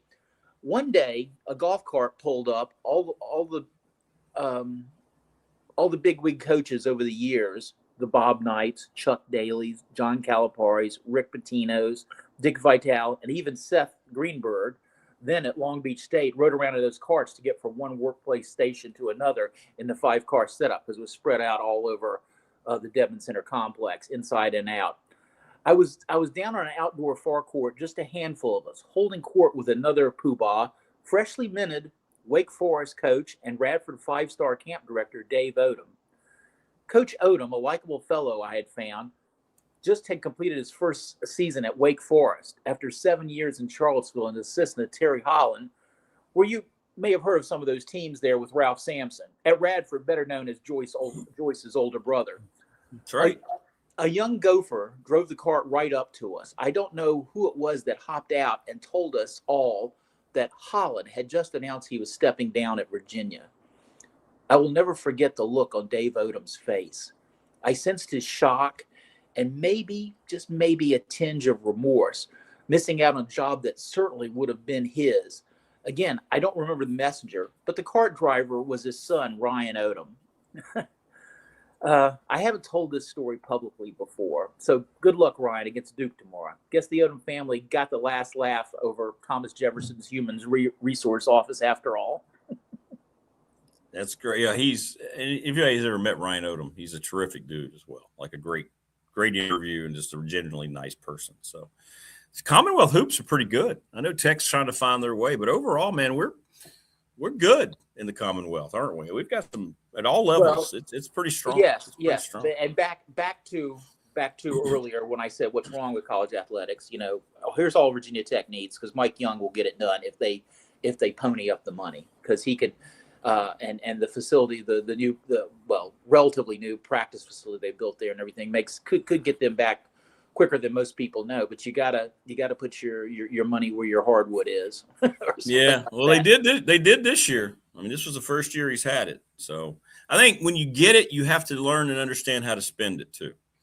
Because a lot of times it's like going out and buying that brand new car instead of buying the one that maybe is a year or two old that's already had its depreciation. You got to be a little careful. Got to be a little careful about the merchandise a little bit. I think he's kind of found that out with Nito this year. Yeah, it really has. But yeah, again, I just hate the whole setup. I would like to see kids come in as freshmen, and I want to see them develop, and I want to get to know them. And that's true at a lot of places, and especially Radford. It seems like we just have 1 year of these guys, and they seem like a lot of fun, and it's just not right. It's really taken something away from the fabric of what college athletics is and should be, and there are a lot of questions being answered. I think there has to be some sort of delineation, more so for schools that maybe don't want to pay the NIL money, and that maybe something is set up for, and I would guess that would be a lot of schools out there that would like to get out of this rat race, as a muskrat race, as it were.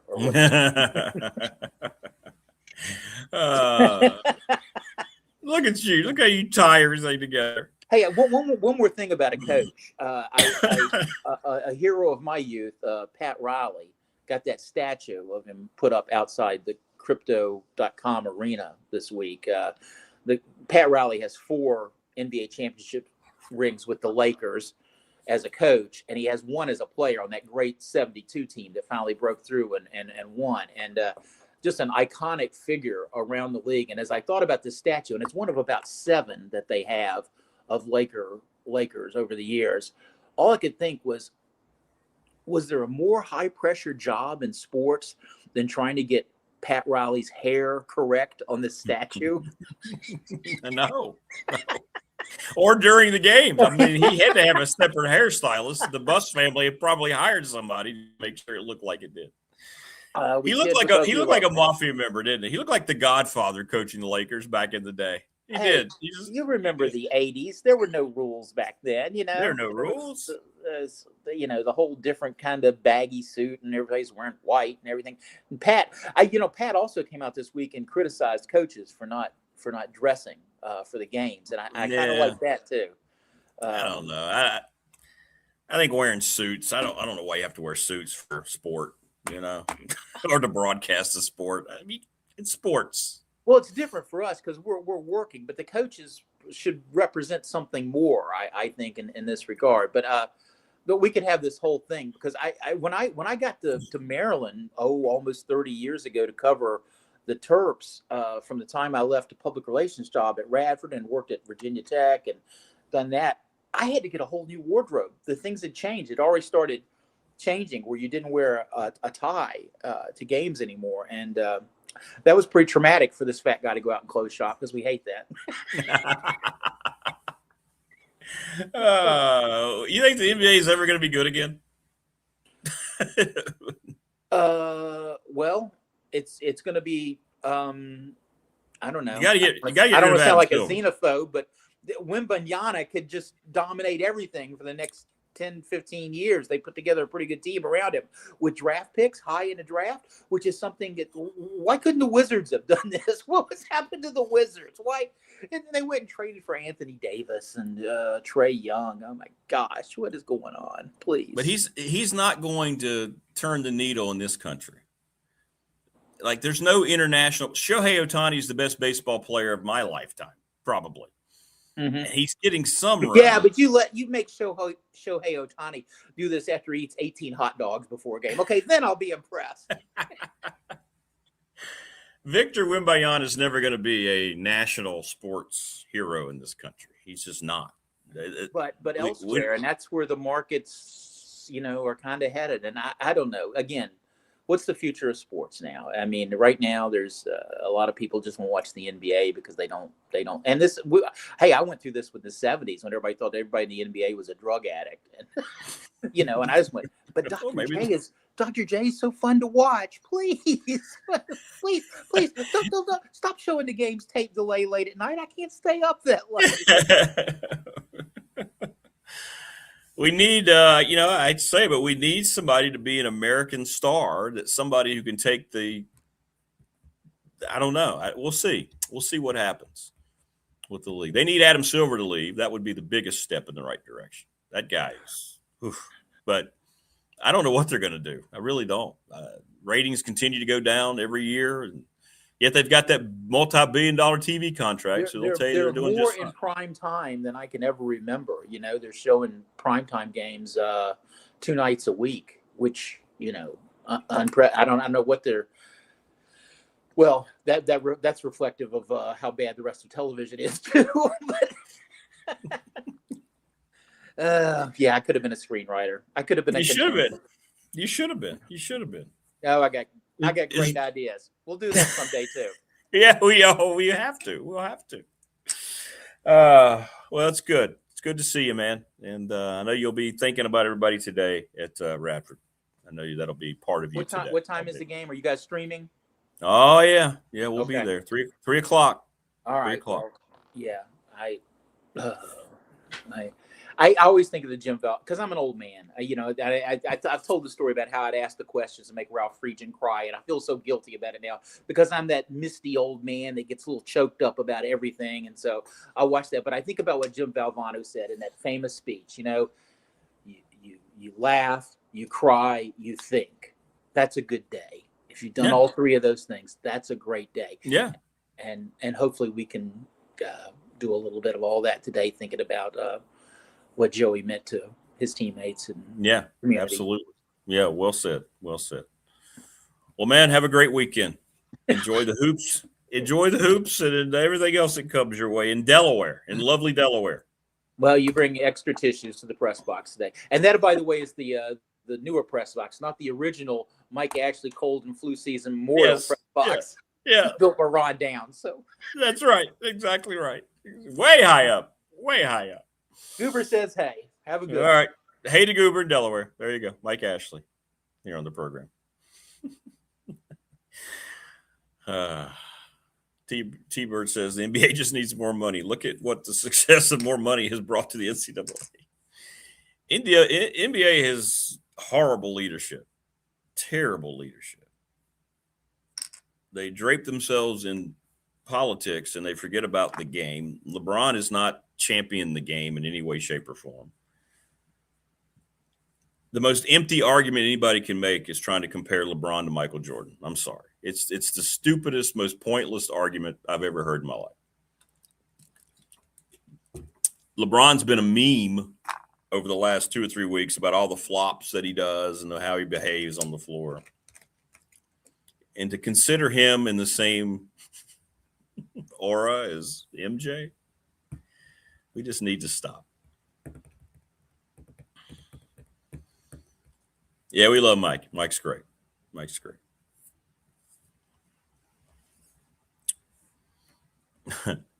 Goober tears ain't a bad thing. There'll be some Rick tears today, by the way. Jen the Gamecock Girl going to join us. Let me send her invite. it takes her a while to primp to come on camera. So we'll go ahead and send her the invite because she'll inevitably send me a text. You haven't sent my invite. Thanks to all of our sponsors.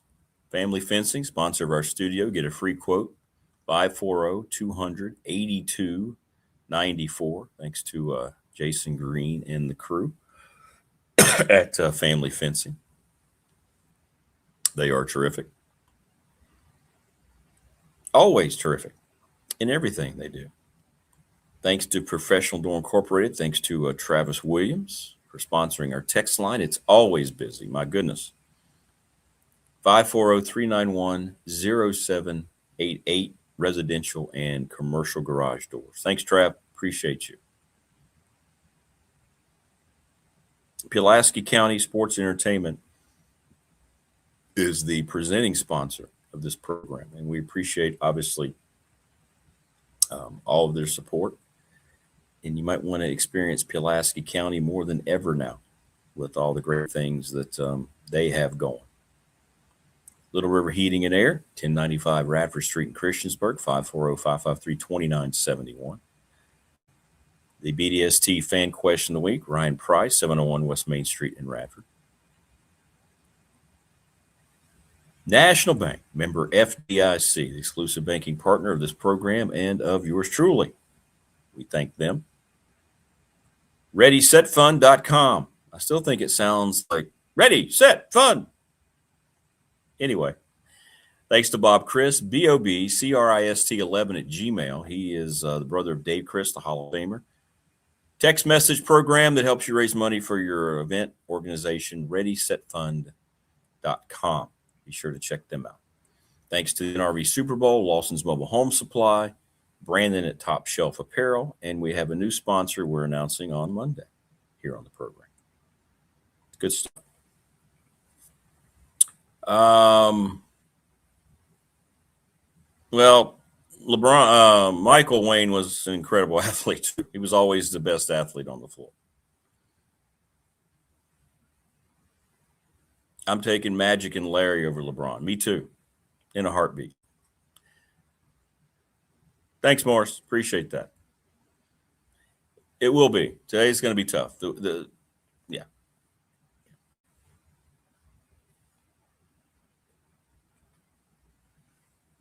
Yep, that's correct, Prometheus. Yeah, Joey had just gotten his first hit. I saw him Monday.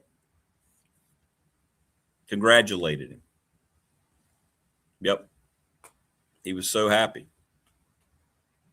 That is correct. And he'll be announced as the starting second baseman today. Yeah. Yeah. Yeah. I know generations watch different players. Like there's not a great, and it wasn't my generation, but I understand the greatness of Jim Brown. There's not been a better running back in the history of the NFL than Jim Brown. We didn't watch him grow up, but I can say that. I mean, I like Barry Sanders personally, but he's not better than Jim Brown. Just because generation of current folks see LeBron come in as a 19-year-old and immediately be thrust into the spotlight. Michael Jordan had to earn it. You know, Michael Jordan wasn't the number one pick. Michael Jordan wasn't this can't miss prospect. You know, Hakeem Olajuwon and Sam Bowie went ahead of him. Now, Sam Bowie should not. And then Jordan made himself into arguably the greatest professional player in any sport ever. Yeah, he played at Radford High School. Joey did. Yep, he's a Bobcat. 100%. And let's remind people what we lost this week. There he is. There is Joey Rakuya. And I believe that's an actual shot of the game in which he got his hit. So there you go. Very sad indeed. Very, very sad. Jen the Gamecock Girl will join us coming up.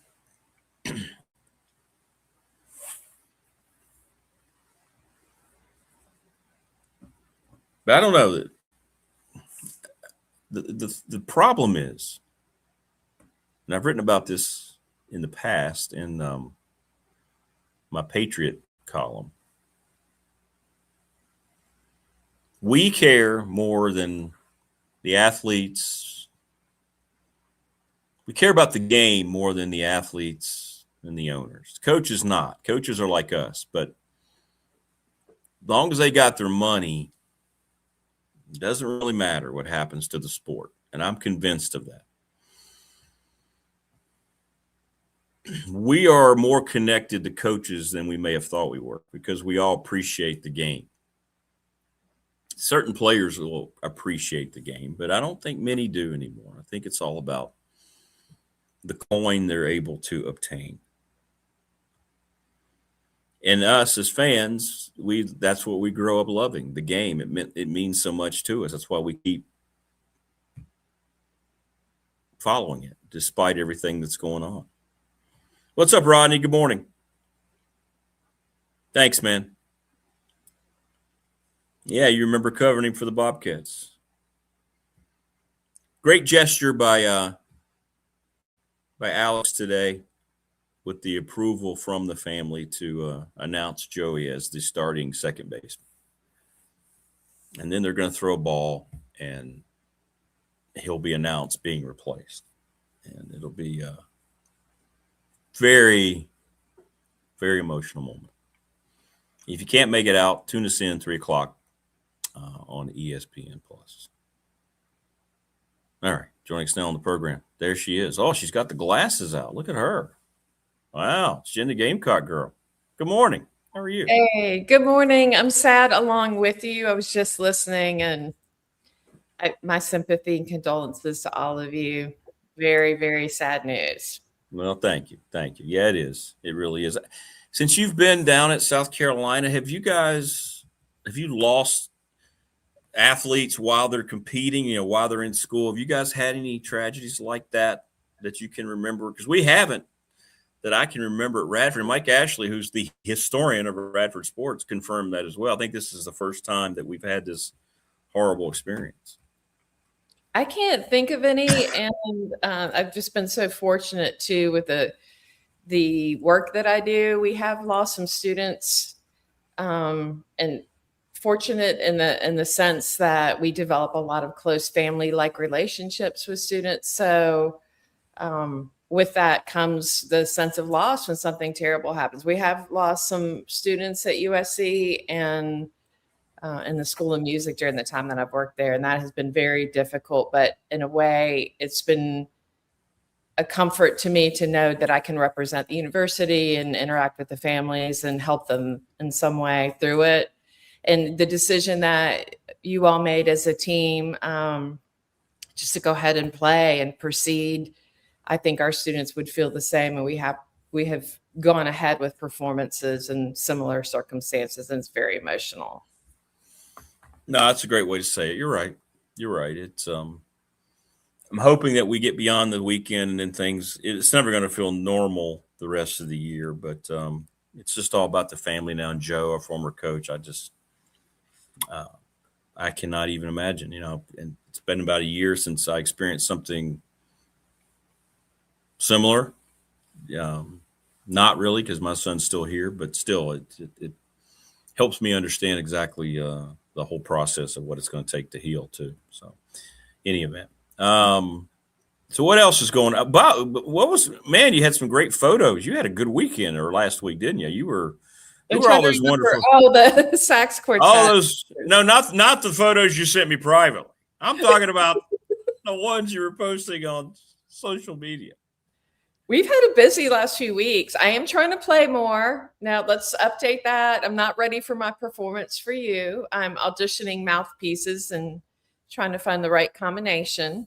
But I am playing more, and that's been a lot of fun. We played the baseball game Sunday and the softball game Tuesday. So trying to get back out there.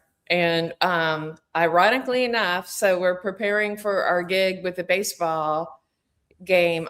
We played Air Force, actually won that. Our baseball team's having some problems, but we did win that game. we're preparing, and our Barry sax player, who is playing on my Barry sax and my mouthpiece, she's putting her horn together and dropped the mouthpiece and it broke. Are you kidding me? And it's also my mouthpiece, but it's not the same relationship. So in that case, I could kind of laugh at the whole thing. And like, again, and I've played saxophone, I don't know, more than 40 years, a long time.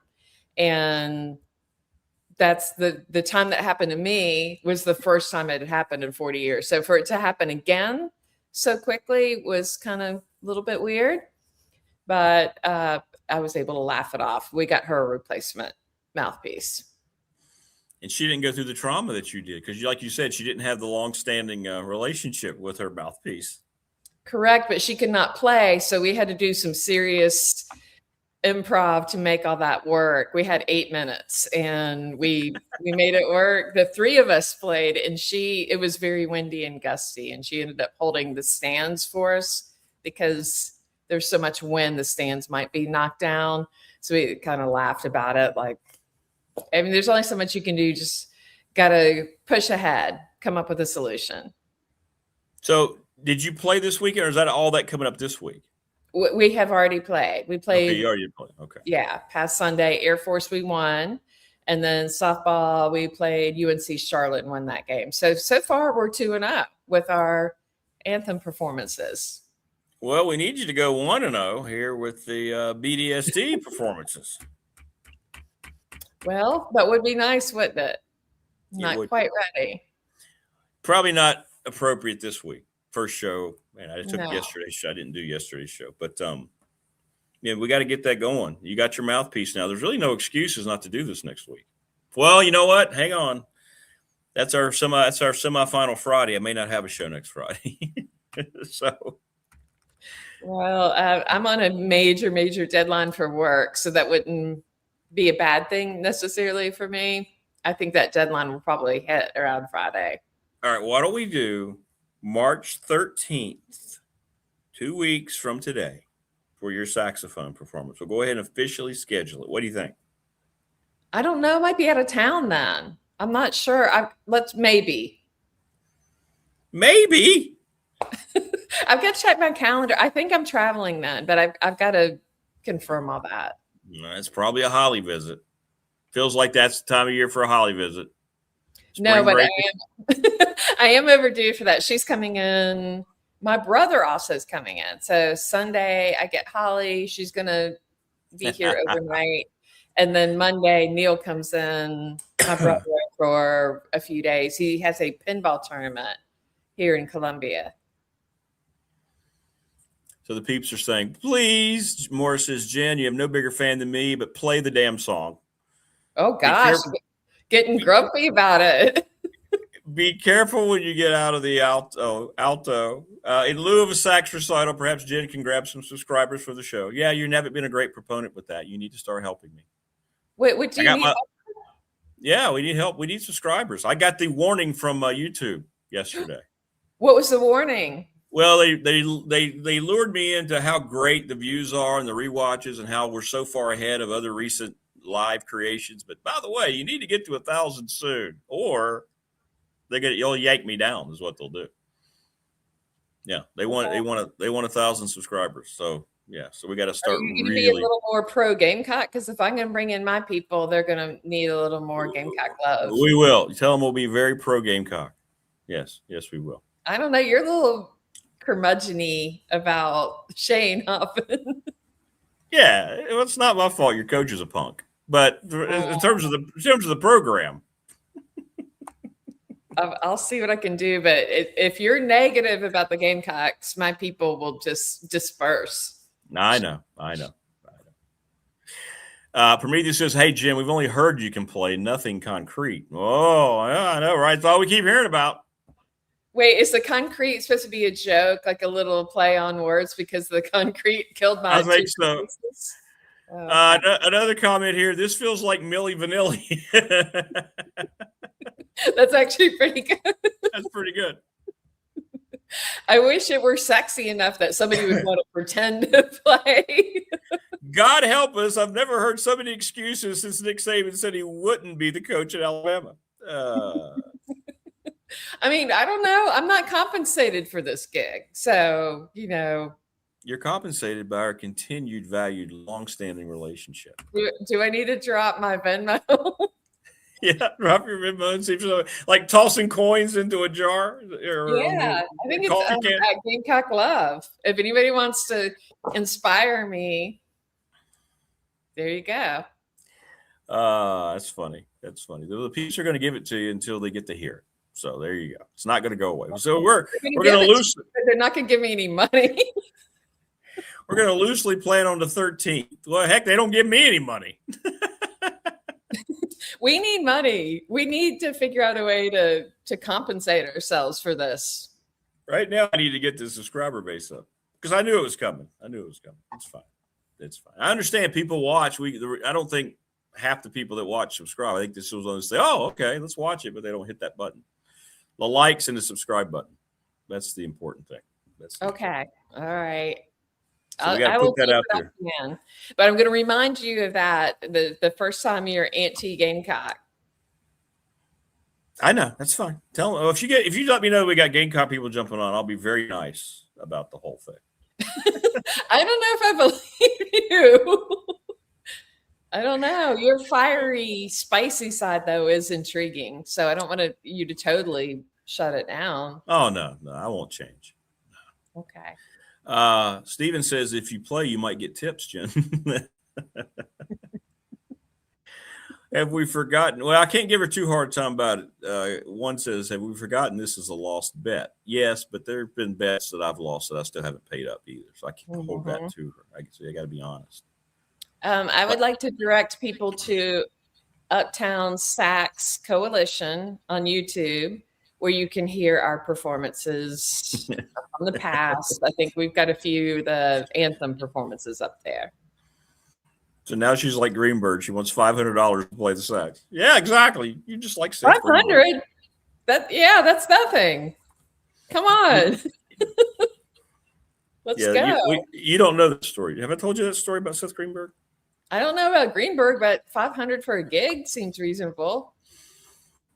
When we started the show soon after I'd met you, and then when we broke the news that Tech was going into the ACC, we had it before anybody. We kind of launched ourselves a little bit there. So he was the current coach at Tech, and he reached out at me. Was listening to the show, called right after the show. Hey, I'd like to come on, be on your. Oh, it'd be great. Yeah, coach, it'd be great. When do you want to start? And we got it all worked out. And he goes, so that'll, it's $500 a week. You guys can just pay me monthly. Huh? What? Wait. Well, No. Yeah, you can't make it up.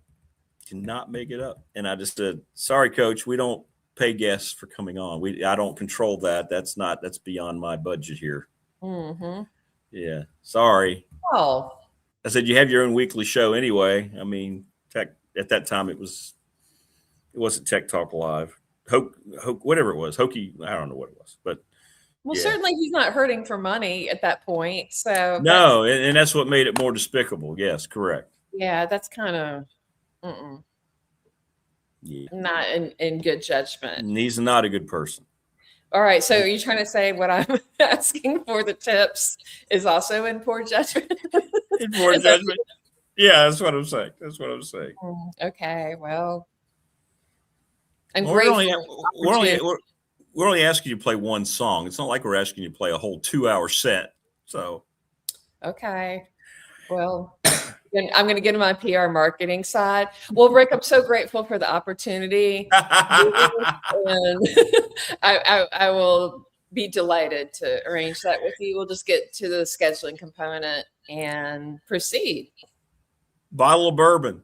The peeps are trying to bribe you with a bottle of bourbon. But I've seen bourbon. I've seen your bourbon collection. I've told them, I said, I don't know if there's anybody that has a bigger bourbon collection. Maybe somebody in Louisville, maybe. But wow, pretty impressive. Thank you. I do have a very good collection. I have too much bourbon, candidly. Maybe. You kind of do. You're just a damn drunk. It's basically what it is. No. Mouthpieces equipment costs money. That's the only reason why initially I was hinting that the tips would be appreciated, but it was more of a joke, really. I would do it anyway. I know you would. But that's why you're so good at this, because you know exactly what you're doing, Jen. You know what you're doing. I like that little evil whisper that you do. That one.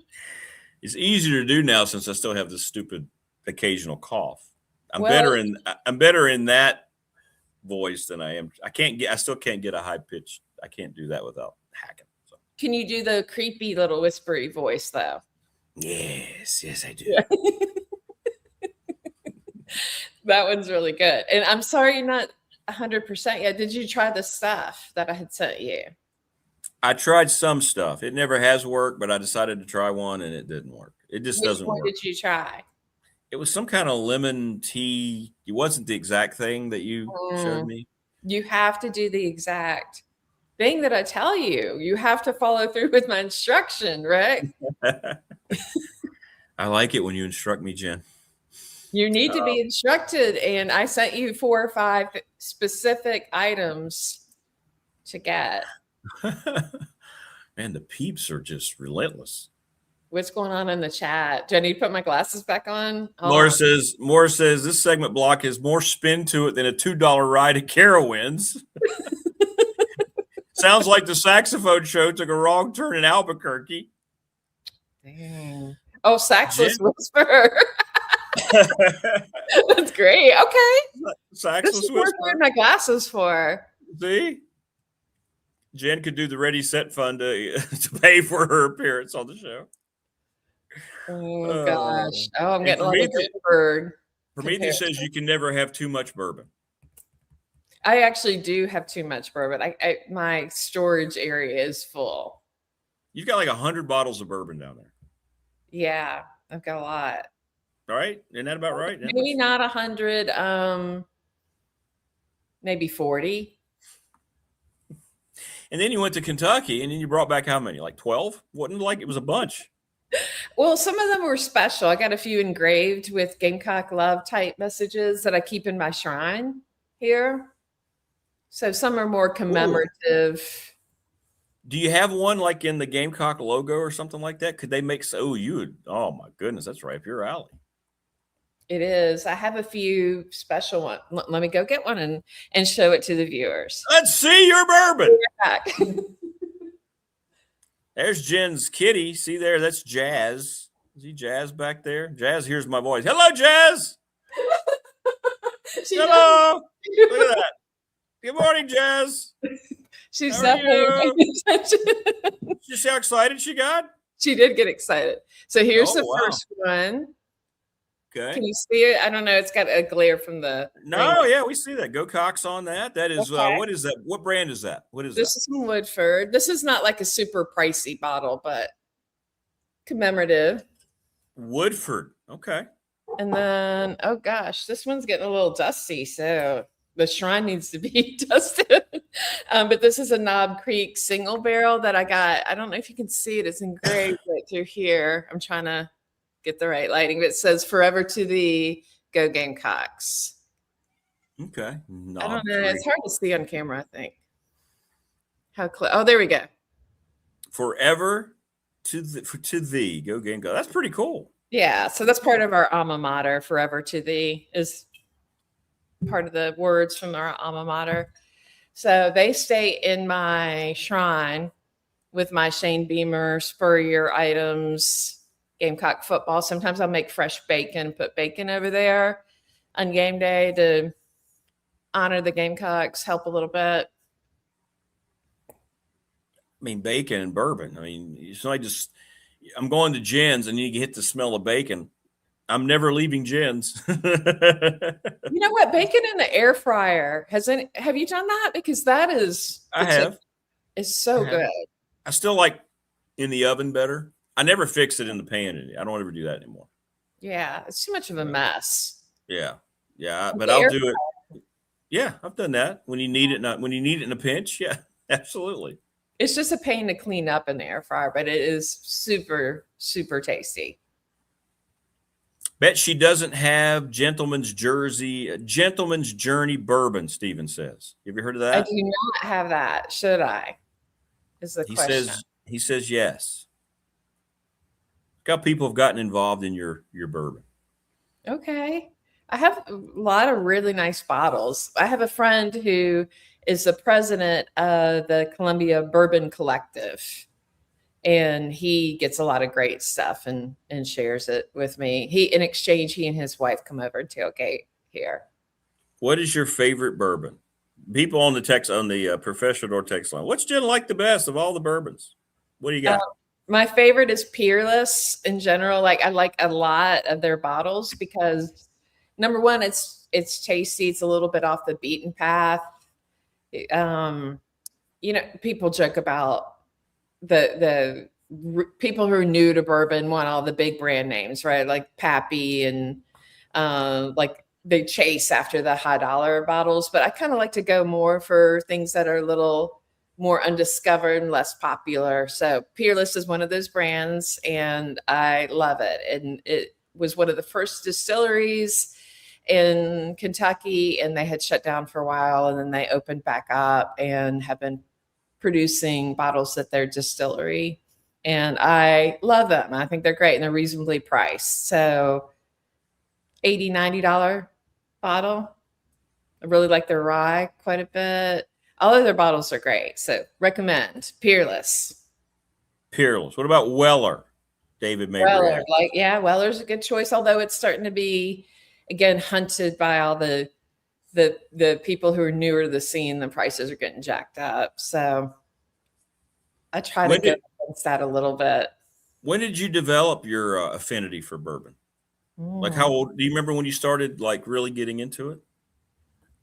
My brother kind of got me into it because Neil and I started drinking Manhattans when we were home at the holidays and when we were back in Christiansburg. So it's probably been, 20 years, I'm going to guess. That all? Okay.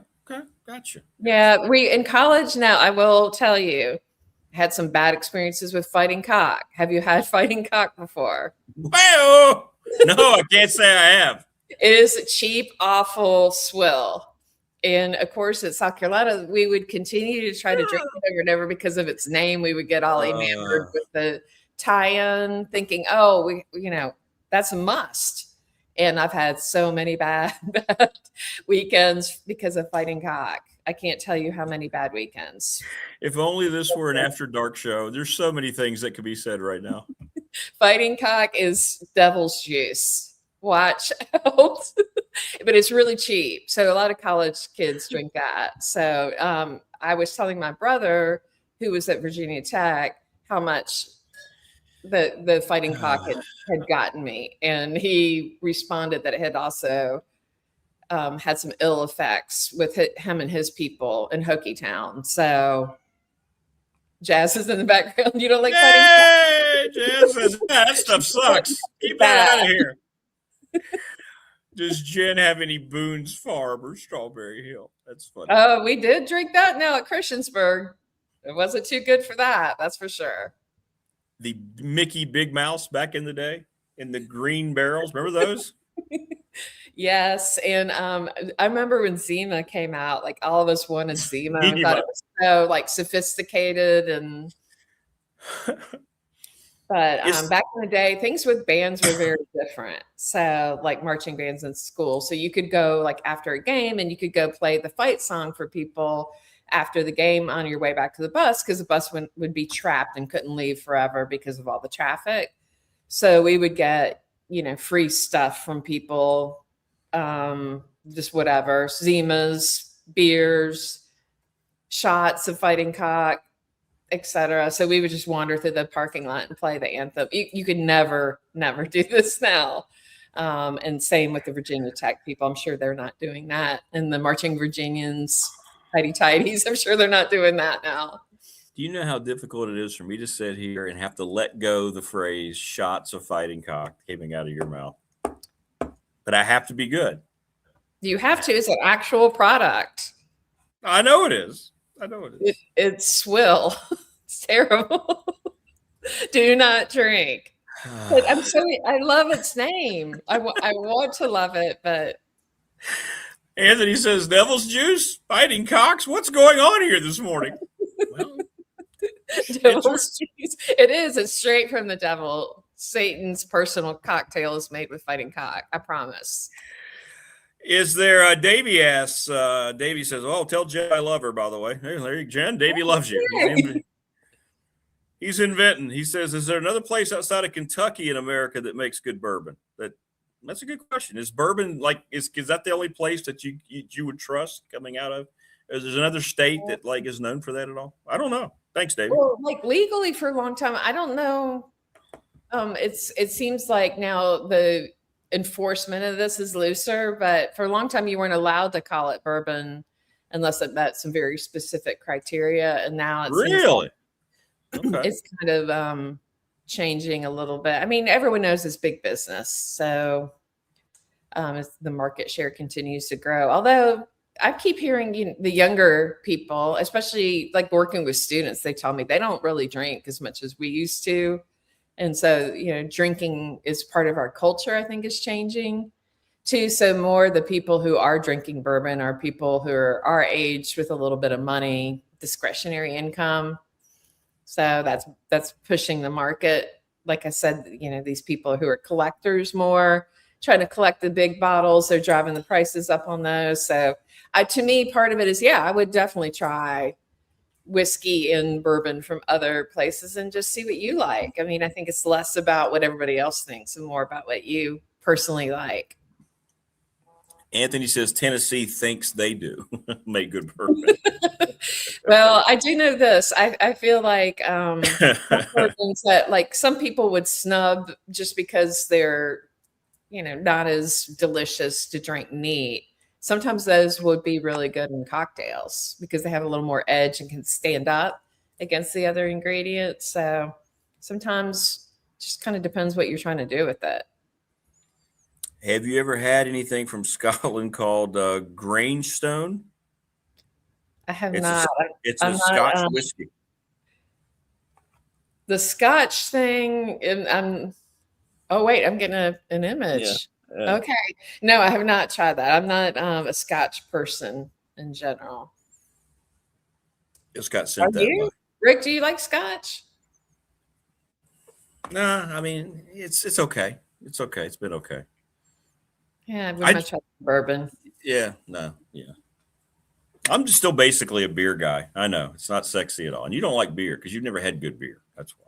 Well, I think I just, for me now, being more health conscious, the beer makes me feel more bloated and I know bigger, and it's just a lot of liquid. If you drink bourbon for the same, hit of fun, you have this much, and the beer, it's just it's more efficient for my caloric intake.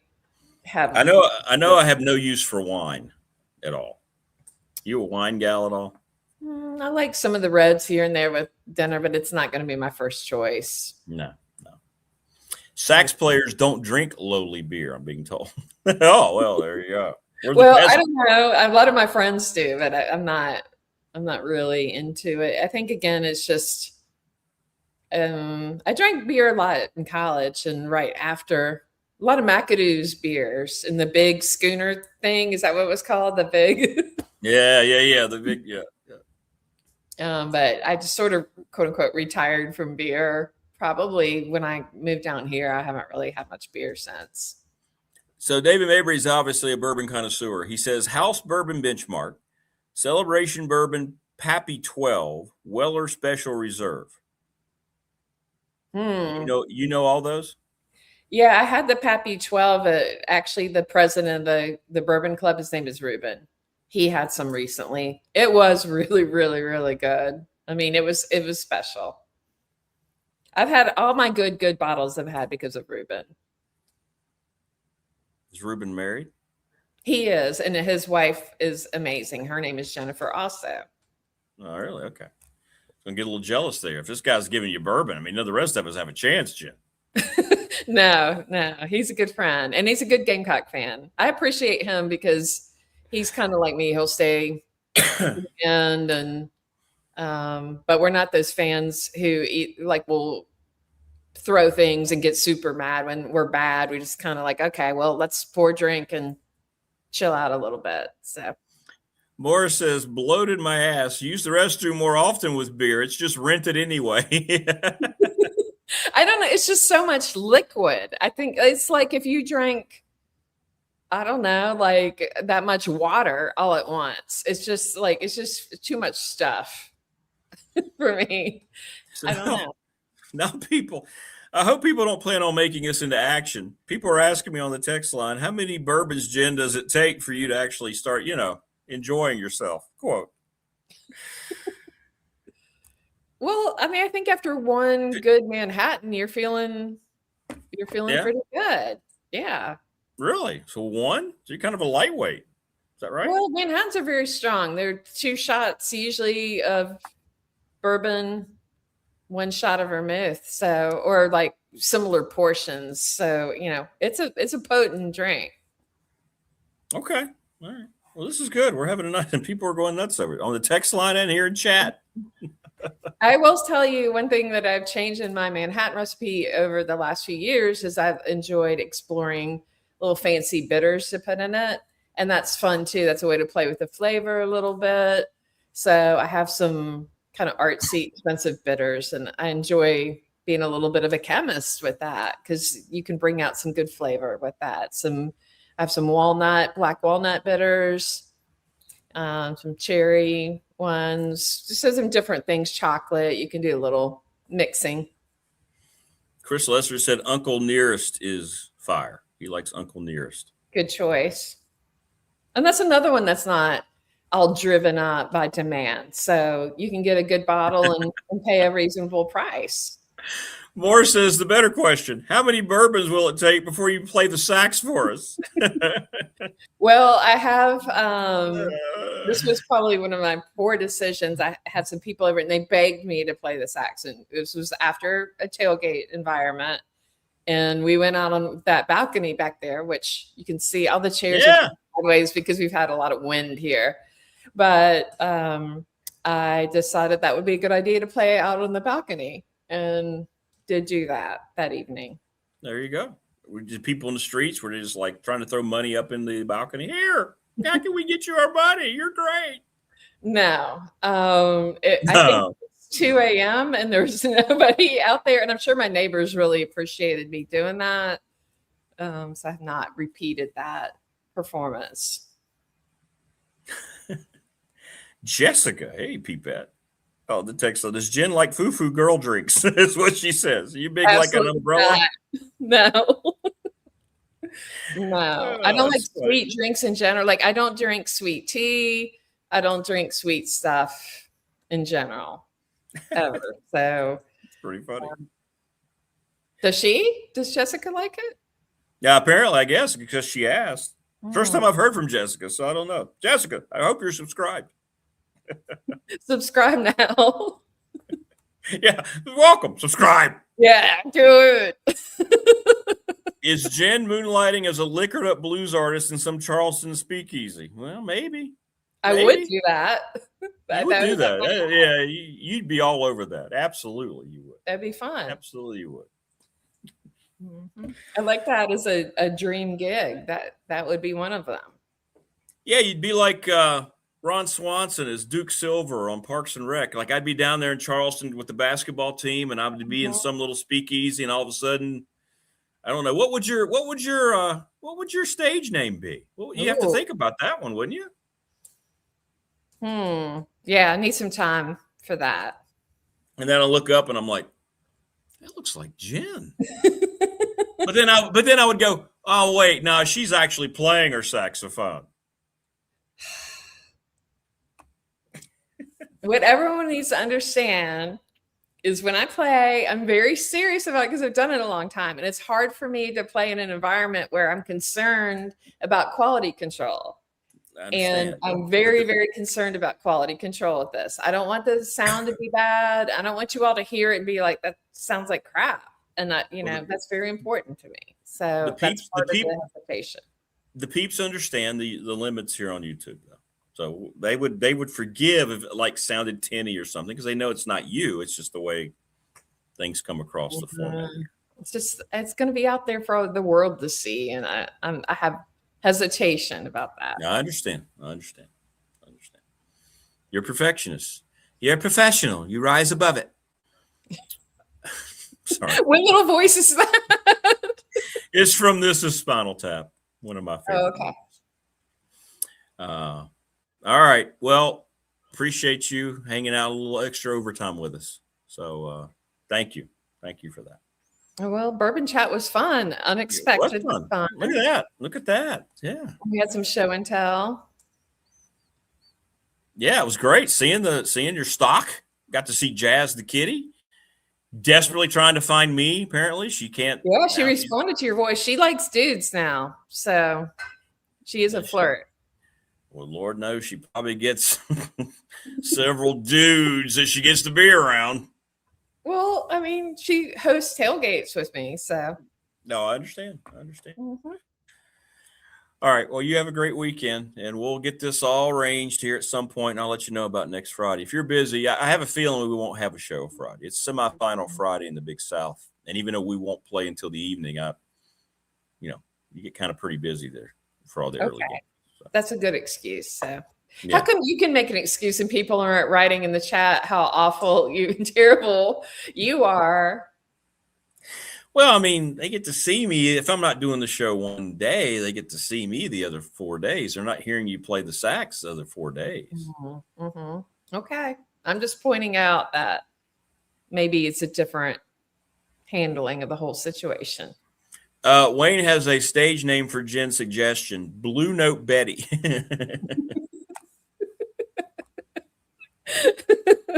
Well, it's a starting point. That's great. All right. Nothing X-rated. You can suggest things, but nothing X-rated, please. No. Well, at least of her stage name. All right. You have a great weekend, and we'll maybe next week. If not, I'll let you know, and we'll resume. All right. Lots of love to you. Thank you. You as well. As always. You be good. Stay safe. And we'll talk soon. Go Cox. There you go. Fighting Cox. Take care of yourself, Jen. You too. All right. Jen the Gamecock Girl. Good stuff. That was fun. Thank you, everybody. You made that a lot of fun. Again, thanks to everybody. Thanks for all your well wishes. Today, it's all about the memory of that young man and his family at Williams Field. Come see us at 3:00. I'll be on the air at 3. Hope everybody has a great weekend. And please, everyone, make sure, as many of you have said, hug, appreciate, love your children, your families, because it happens just like that. Have a great weekend. Thanks for the therapy this morning. It was great. And good luck to the Highlanders and the Hokies this weekend. And we'll see you on Monday's show. Take care.